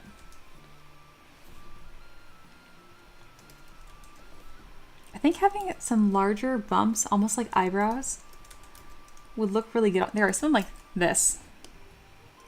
There we go. And then I will need to make sure I have room or resolution so I can add these little nostrils. There we go. Very cool. And for says Mia is wicked confirmed. She should start singing Gravity soon. I'm ashamed that I have not seen that movie or the play, even though I know it's so right up my alley.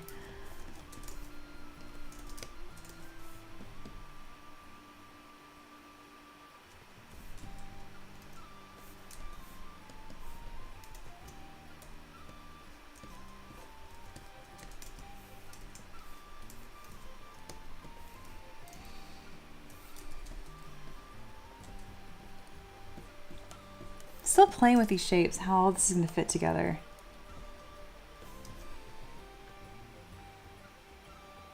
Interesting.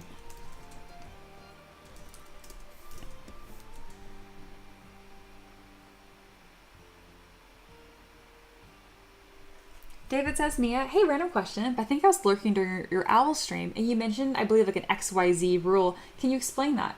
I tried looking it up, I couldn't find anything. Yes, it's talking about fabric fold. This is easy as XYZ. Which is a funny way of saying it's not easy at all. Let me look up a really quick picture for you. Because I know if I Google XYZ fabric folds, it'll come up. Here you go. Here's a demo right here with all three in one. Fabric folds tend to be in an X, Y, or Z shape. I find that X is very, very hard to make look aesthetic. So I do mostly Y and Z folds. But yeah, look that up and you'll be right on track. Ray says, he looks kind of rude. Like he'd snap at you for no reason. Very good. Sater says, well, I figured out why I've never been gifted a sub. Apparently I was on a branded account. I didn't even know that was a thing. Same. What's your brand? I'm assuming it's not a very good brand if you don't know you're branded.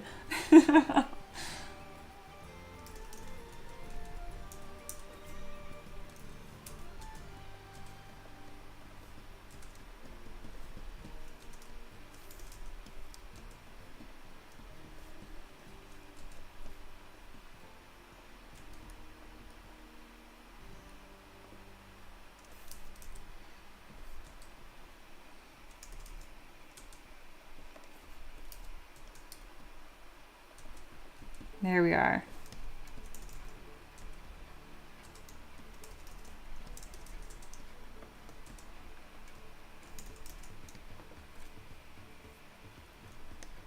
Sager says, to be honest, I'm not sure. Business account or something? That is really funny. I don't even think even I have one of those.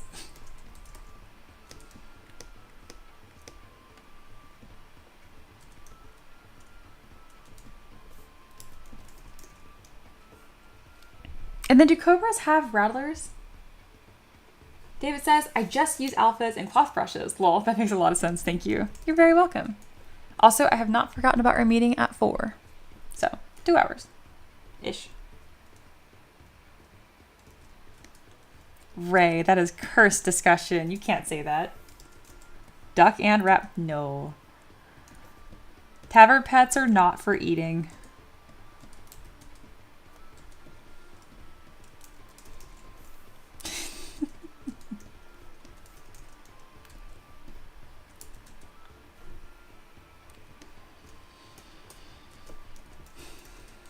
Alrighty. No, that'd be a rattlesnake. Right, but I mean, are those the only one with rattlers? I know it sounds like it's in the name, but I don't know. I wouldn't be surprised if cobras, some of them have something like that. Or just any snake that has like that hood.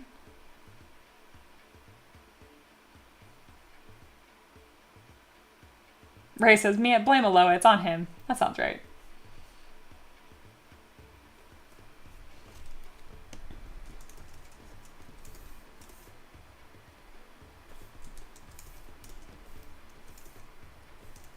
I'm slowly converting this entire thing just to be perfectly symmetrical because it's making my life much, much easier.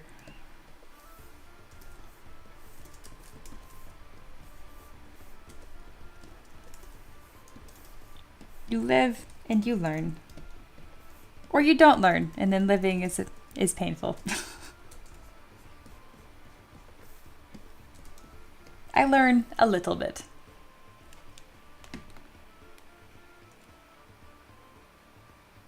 Cobras have a very aggressive hiss as their warning sound. Oh, okay. Sager says, as far as I know, only cobras have hoods, and only rattlesnakes have rattles. Huh. I feel like that's kind of lame. I feel like they should have both.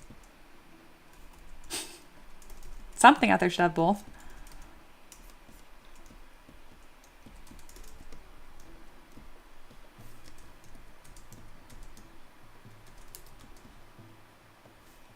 Yeah, I don't want him holding his tail. I want him to look spooky.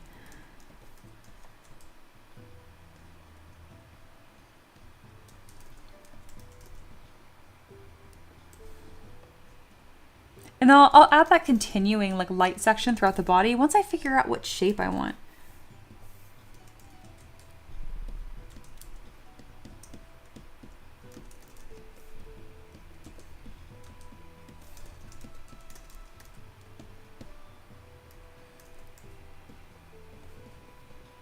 There we go.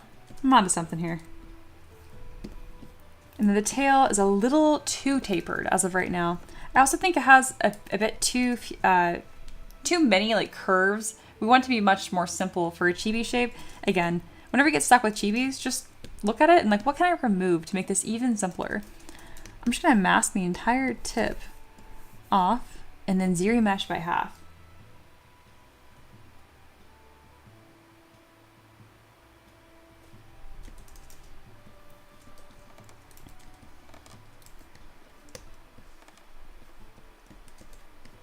Something nice and simple.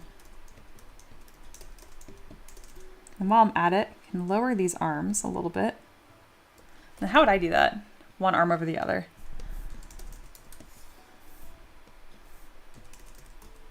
Like, how would I dual wield? And ideally, I can have these stretch forward a little bit so they kind of poke off of that silhouette. That will be key. Make them a bit skinnier. And then we'll duplicate and mirror.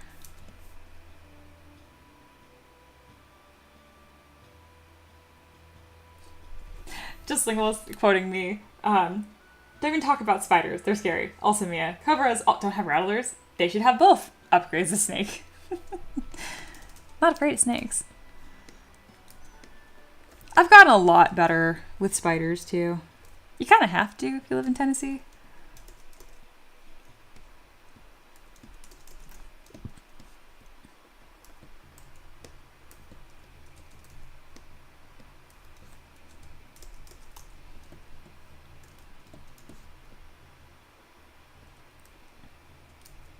The hood is so wide. I'm actually having a hard time like giving this a better, more clear silhouette.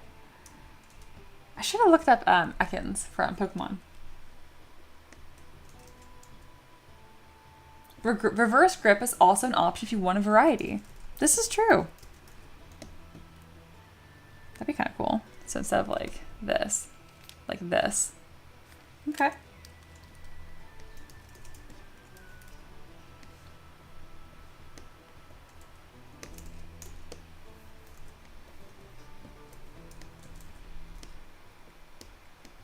I'm willing to play with all kinds of things because I've got a lot of different options to play with here. I thought making the arms look like they fit would be a lot more difficult. No, it's not so bad.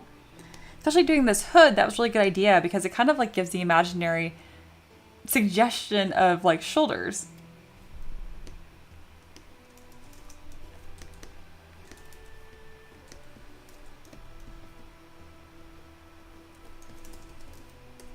So I've kind of ignored this other arm entirely for right now. We're gonna go ahead and delete it. Let's figure out how he's holding one sword, and that can just mirror well that entire assembly.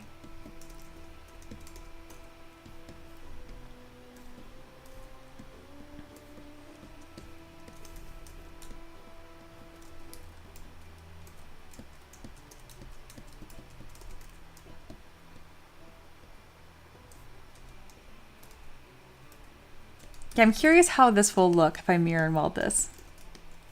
Just to try it out.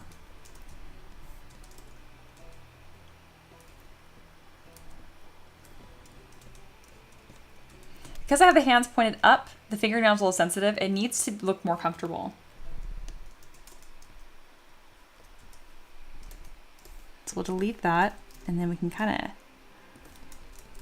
angle the toenails however we want. I guess fingernails, better said.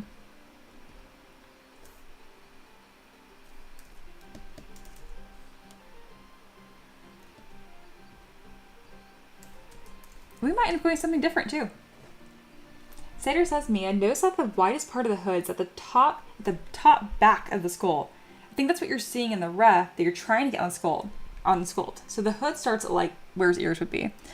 Right, so you're totally right, and that is helpful to know. Good observation. That's a fantastic example of sculpting what you see, not what you think you see. And to me, I think the widest point is here. But no, you're right. It is at the top and then it tapers. So at the right here would be the widest point, and everything below that must come in. And you can push it a little bit, round it out or whatever, but yeah, that is gonna look better. Thank you.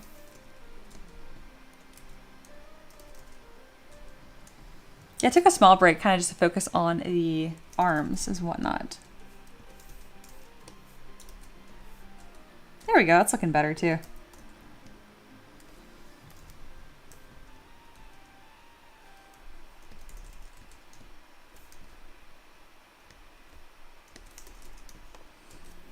And I want to adjust how these little arms fit with the swords too.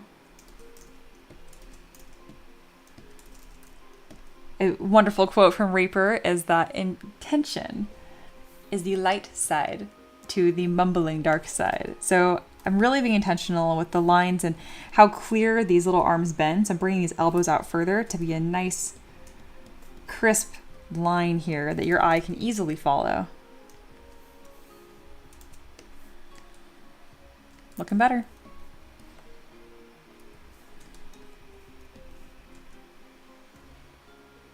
Yeah, and curl the hood up just a little bit. Yeah, like right here.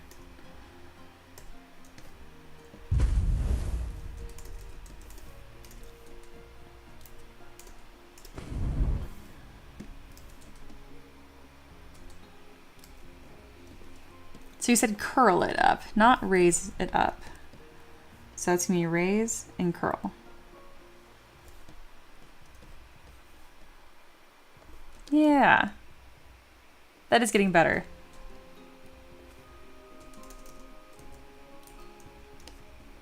This was our most difficult Tabber pets coming together. And the mumbling darkness sounds like a decent monster. It does. I wouldn't mind sculpting that one of these days.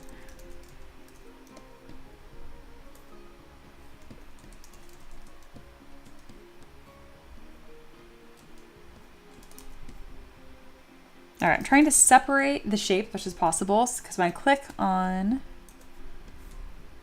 I should be able to make this pitch black, everything. There we go. Look at the silhouette here. I really want this to be as legible as possible. So when I zoom out, it's looking pretty good because of this tail that's off to the side here. But I'd like to have a similar gap here somewhere.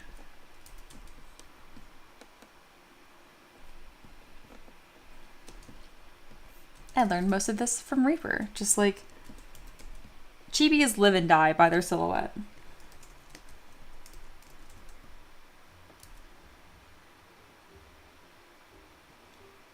Remember, when ZBrush autosaves, you don't rush it. You sit and you wait patiently. There we go, big old triangle shape. And I can especially push these shapes here because it's a chibi.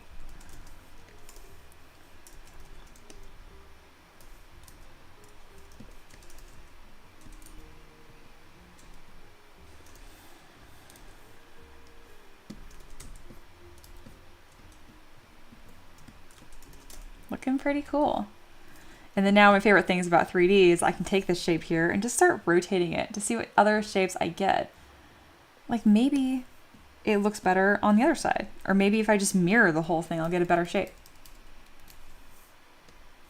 I think by having it cross in front of the model, I'm taking an interesting risk, but it might lead to a less clear result. So instead, let's flip on the Z axis. So the front of the body is where it terminates, and work on it that way. There we go, we're making some good progress here. We always do. Grab Move Topological and start scooting this over.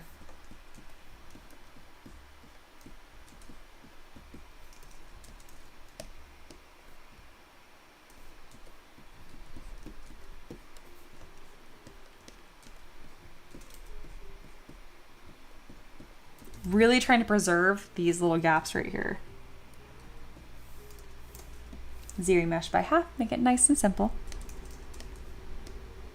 And no tangents. This is not as clear as that.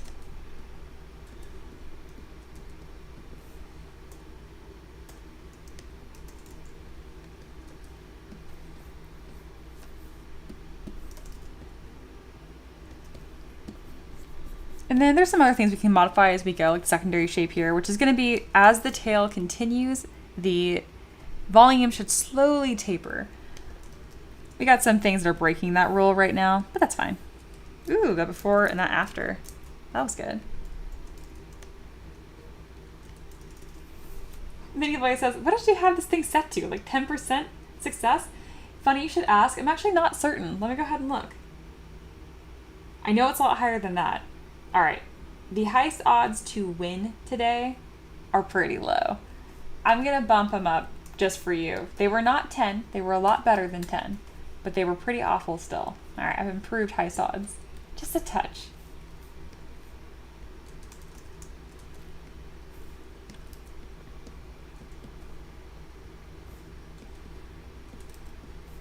So right now I'm kind of creating a figure 8 shape right here. See how this little blob, if you follow this, it's going to be, your eye's going to want to complete it as a nice figure 8. So this sweeping shape is very important. I want it to be much more narrow though, because we don't want a huge spread the way we would for like a cherry blossom dragon, for example. All right. Coming along pretty good.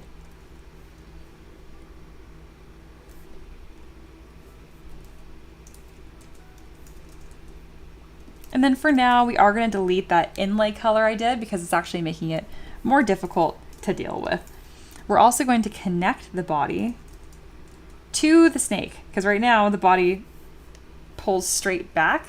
I like what we have going right here instead, I think.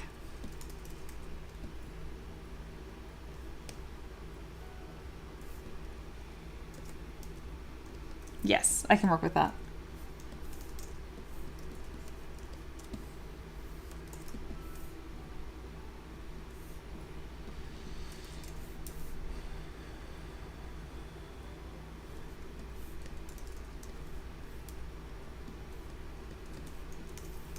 All right, let's merge this together. And the reason why I'm okay with doing this now, except earlier I had it split up, is because none of the snake pieces are touching each other, which is perfect. And if I do want to tuck it in more later, I absolutely can.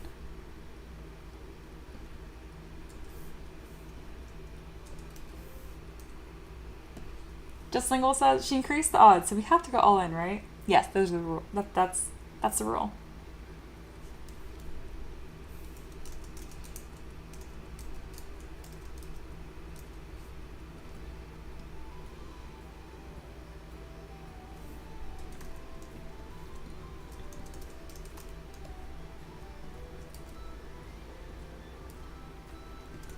Remember, silhouette, silhouette, silhouette.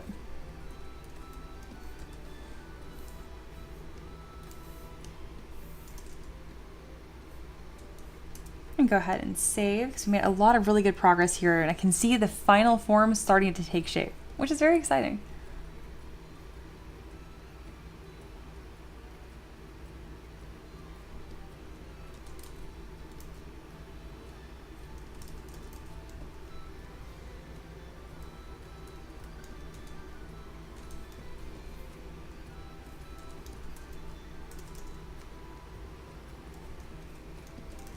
Looking good.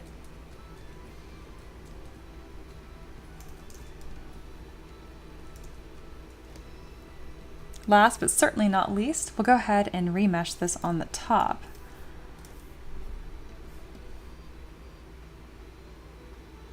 Shouldn't a dual wielding cobra have dual heads? No. It's a 1T.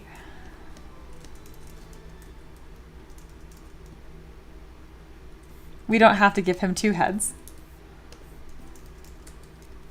He's already plenty complicated enough. Thank you very much.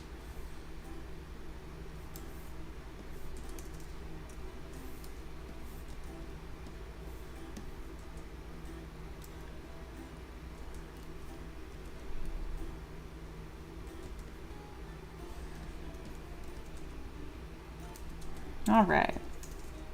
Making progress. Not getting anything too close together right now. Like I'm probably going to put it there eventually where it actually touches, but I want it to be just off of it so it's easy for me to mask as needed.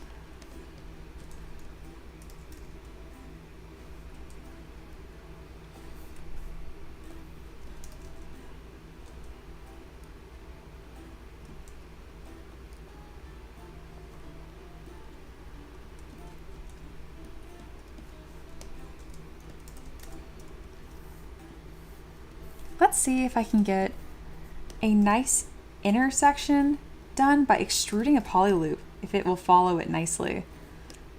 I don't think it's going to, but it'd be really cool if it did. I can always go ahead and mask it manually too. Doing something kind of like this. Interesting. Yeah, let's go ahead and do that. So I'm going to duplicate this entire shape here. And now come my Z modeler brush. I'm going to click and drag with the mask brush and holding down, or mask, Z modeler brush and holding down Option to create this center section as a lighter piece. And then ideally I can just kind of follow it all the way around.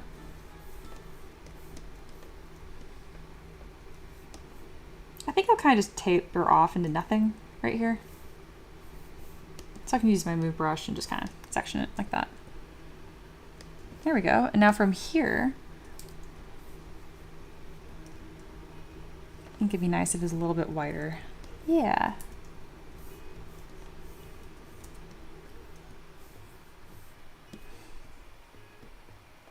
there we go. So from here, I can delete that section and then inflate this just a touch with that other lighter color to kind of create that inside section. When in doubt, make a new subtool. There, that's looking nice and clean too.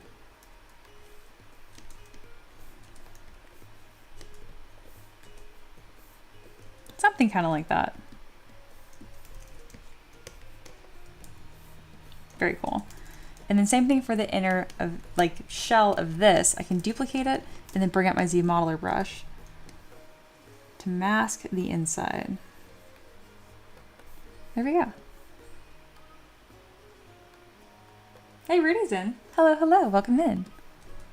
We made 2 Tavern pets today. This is the second one. It's been popping. And that was thanks to a lot of people.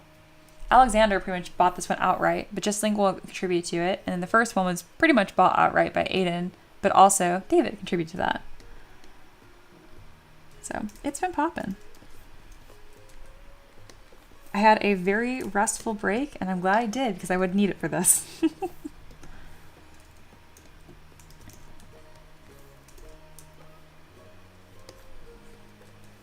Cool.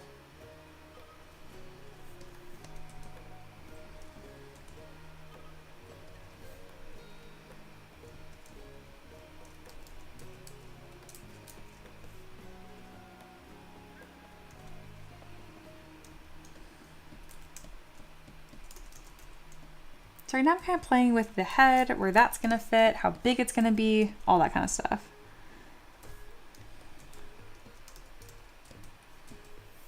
I'm tempted to make the swords really stand out. Something like this, as far as the silhouette goes. We'll see.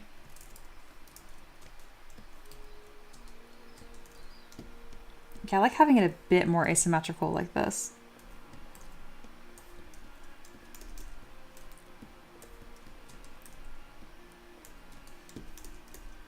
And then it also looks silly because it's facing totally straight on. We're going to go ahead and bend it up.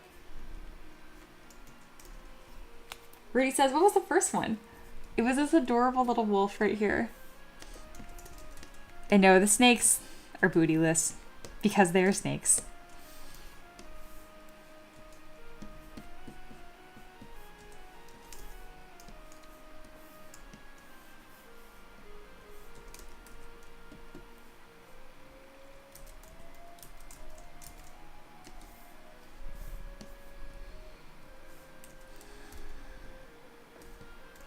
Making the head a touch larger and really starting to refine some of the personality here. See that little tilt there? Goes a long way. It also creates a more pleasing arc on the side.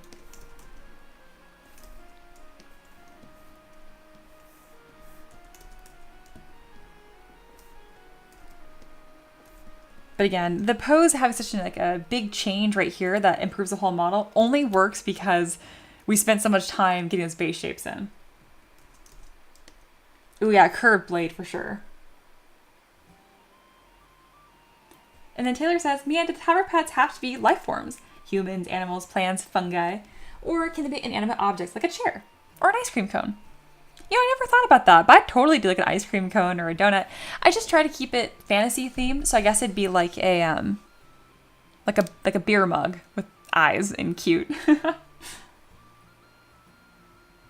Ricky says, Mia, I don't know. This doesn't look like me at all. Oh my god. David says, I'm back. Welcome back. Cute snake. Thank you.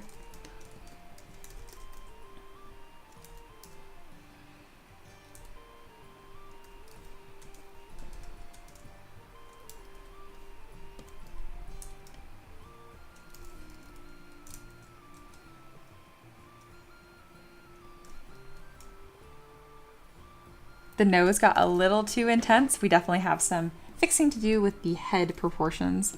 He's got like a proper chin, but a snake head should be much more flat.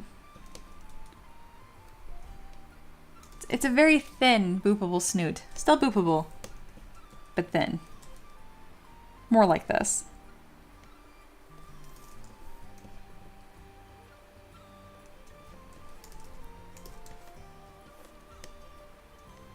What if the swords had split ends at the blade, like a snake tongue? That'd be cool. A mimic mug? Yeah, I'd do that. Nostrils, eyes, ends, fangs. We don't have any little fangs. Now I feel like we need little fangs.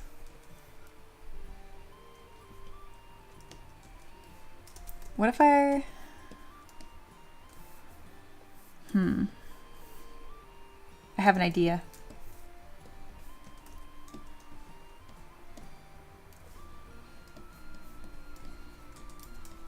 What I'm doing right now is I'm creating a lower jaw that I can then open up and have him like yelling to show those little fangs. I guess he's not yelling. Loud hiss. Something kind of like this, and I can add in those little teeth. To do that, we're going to use the curved tube brush and just click and drag 2 little fangs just like that. That only works with the natural taper because I have it edited in my settings. And then the fangs face more forward, like this. Yeah, what do we think about that?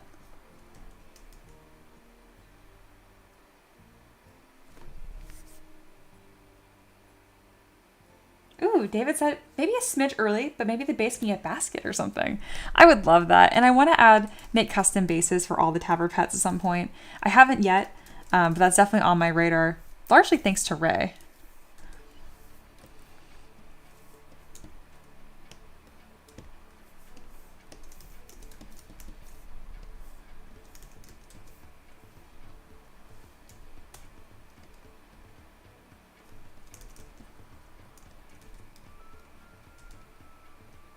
This is cute. Head needs a lot of work still, but I'm already happy with it. I'm already really happy with just how cute and intense this little guy looks. And the basket is just an excellent idea.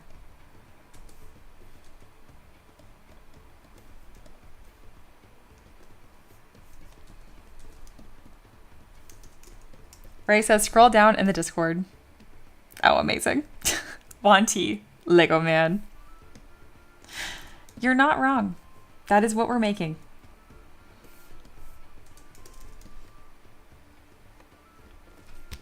I love him.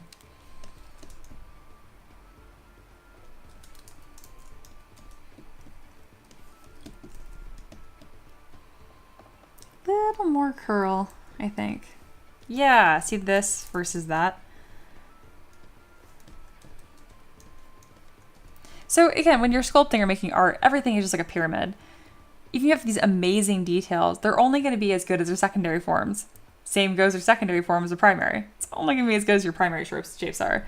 So whenever something isn't working, just take it back a step or resolution and review it from there.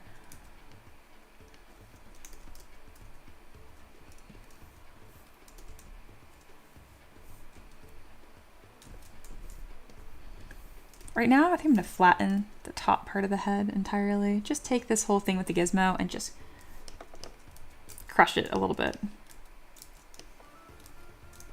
Okay, I don't want to adjust this. That's separate. This is by far the hardest Tabber pet I've ever had to make, and I love it.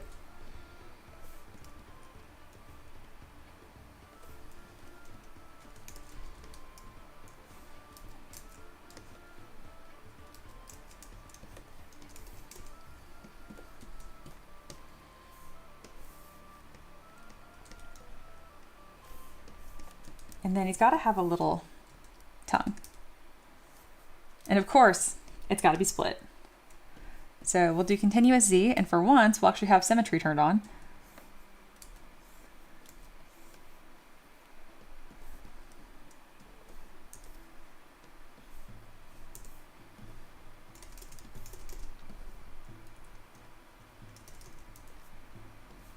The tongue is a little too split here, so we'll go just up a touch.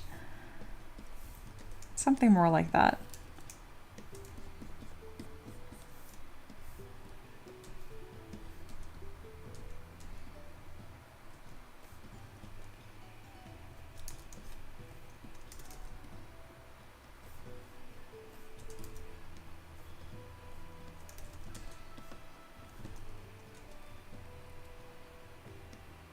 Cool.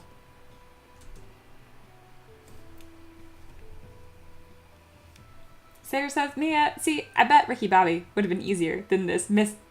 I don't know if I have the chops. Yeah, this is hard.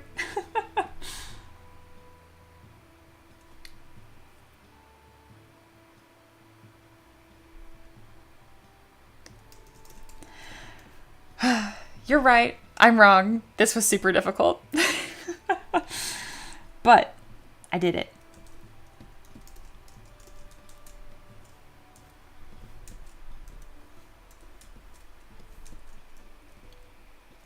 So it hasn't been detailed yet, but pretty happy with it. Let's take a little screenshot to celebrate. With confetti, of course. Heck yeah. Another Taver pet. In the same day. Goodness.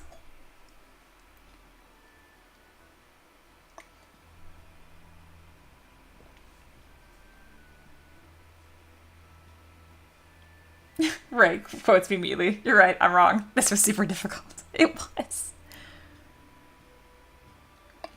Sculpting my husband would have been way easier. Oh yes, and we can't forget Ricky's washboard abs. Yeah.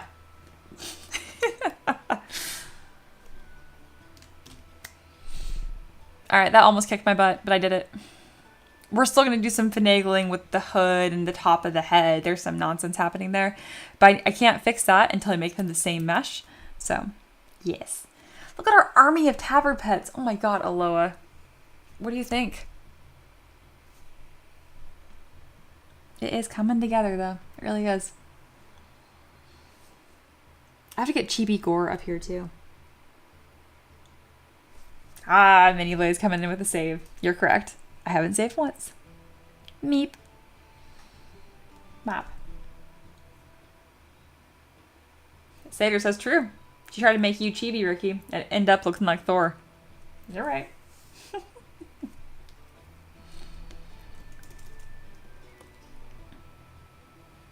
Yeah, we have to adjust the daggers to be a different weapon as well. But I'm not about to make a brand new chibi weapon right now. Mia's tired. But seriously though, filled with love. This was delightful. I am scared to reset the donation pool again. I don't think I have the energy to do a third Taver pet in one day.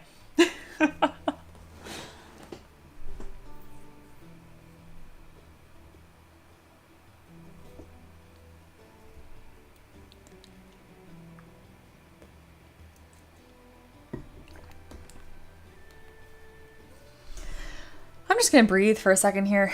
Oh my goodness. We're coming up on 4 hours, which is fantastic. Again, my goal is to do 4 to 5 hours every single stream. So, goal achieved. Day 1 of the streak, successful.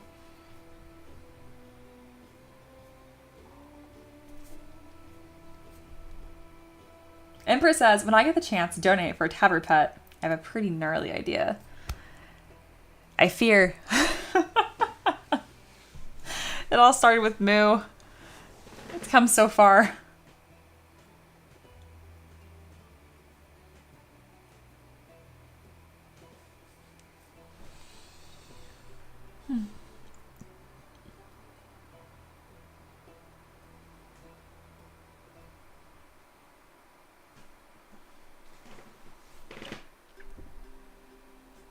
Oh yeah.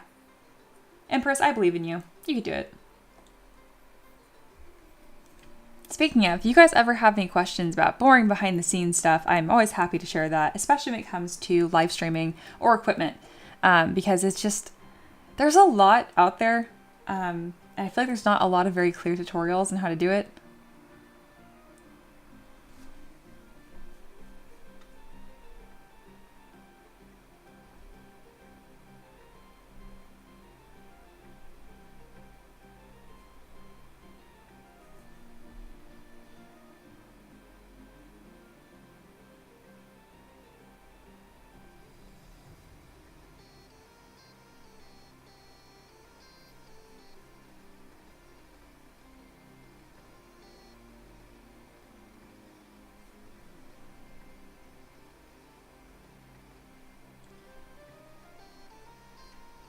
All right, I'm going to take a quick break, probably 5-10 minutes, just to like stretch, walk around, put my brain on again. And then we're gonna come back and have a strong final hour. So stay tuned. I shall be back. And this time I'm not making an entire batch of pasta from scratch, so it won't be very long.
Hey y'all, I'm back. And it is the dreaded last call. On my little break there, I was trying to like string together like a single sentence. I'm fried. I came back from Monday. I'm spent. I'm good. Got some cute stuff done. Got some organization done. We're gonna do a little recap right now and then we'll call it good. But for now, definitely if you're a student, ask any follow-up questions or any last things that you have. And also, David, if you were still watching, we can move our meeting up as early as you want. If not, I'll default to 4. Yeah, thank you. Welcome back, me. All right, we're gonna give this another save. And let's review what happened today. So first things first, we did this super adorable little wolf with a booty. Check him out. Oh, he needs black eyes. All of these are very low poly and still not quite finalized, but they're pretty close to what their final state's gonna be. And then we also got a lot of fantastic spreadsheet goodness right from the get-go. Who doesn't love that? So this has been all updated. This is nice and clean. I know what's going on, all that good stuff. And I showed you guys a couple tricks of how I format this and keep it all nice and tidy. After that, we also did a bunch of student work. So I reviewed some student work on stream, answered a ton of questions, some fantastic series of questions from Reaper. Thank you again for that. That was excellent.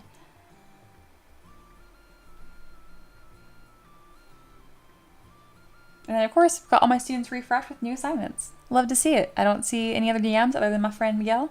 So we're all cleared out. David says, sure, I'm free. But if you're too tired, we can reschedule too, if need be. You know how like when you eat dinner and you're stuffed full and then someone goes, who wants pie? And you're like, me. It's like a different drawer. That's how I am with like meetings. Even though I am tired from doing this, it's just a different drawer. So we're good. But I really appreciate you being sweet and thoughtful.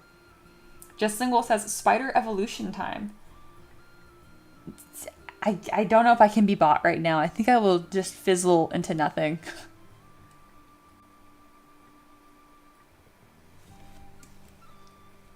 But yes, this is the end. This Fonty, as far as like the curves and the complexity and all kinds of stuff, man, it might be one of my favorite tablet pads. Making sure that little piece doesn't intersect too much. Look at him.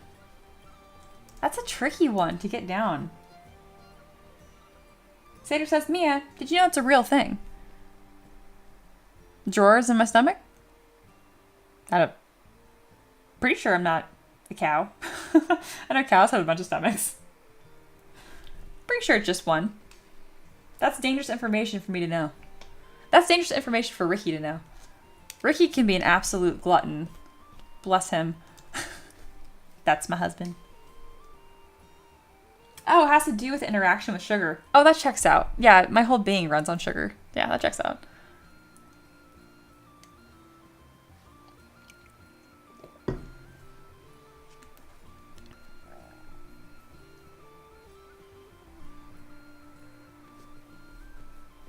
This is a rock solid stream though. And same thing again tomorrow, either starting at 11 a.m. or noon, just around that time. And we'll probably use the same Welcome Back to the Tavern project reference for a bit, which will leave more room for other people to make project references if you guys so feel inclined. If you want help with your own art endeavors or have questions, you can come up here and it's at the upper right. It says new post. You're welcome to make your own post as well.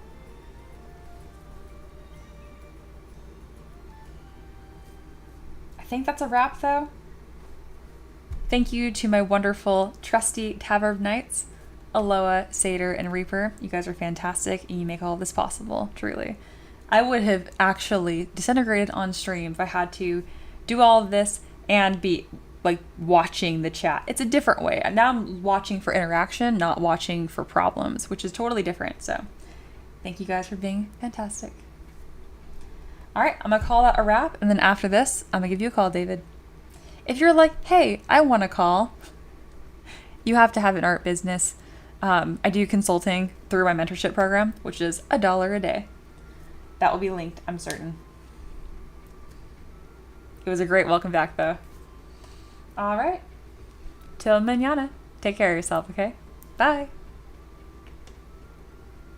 Wrong button. Bye.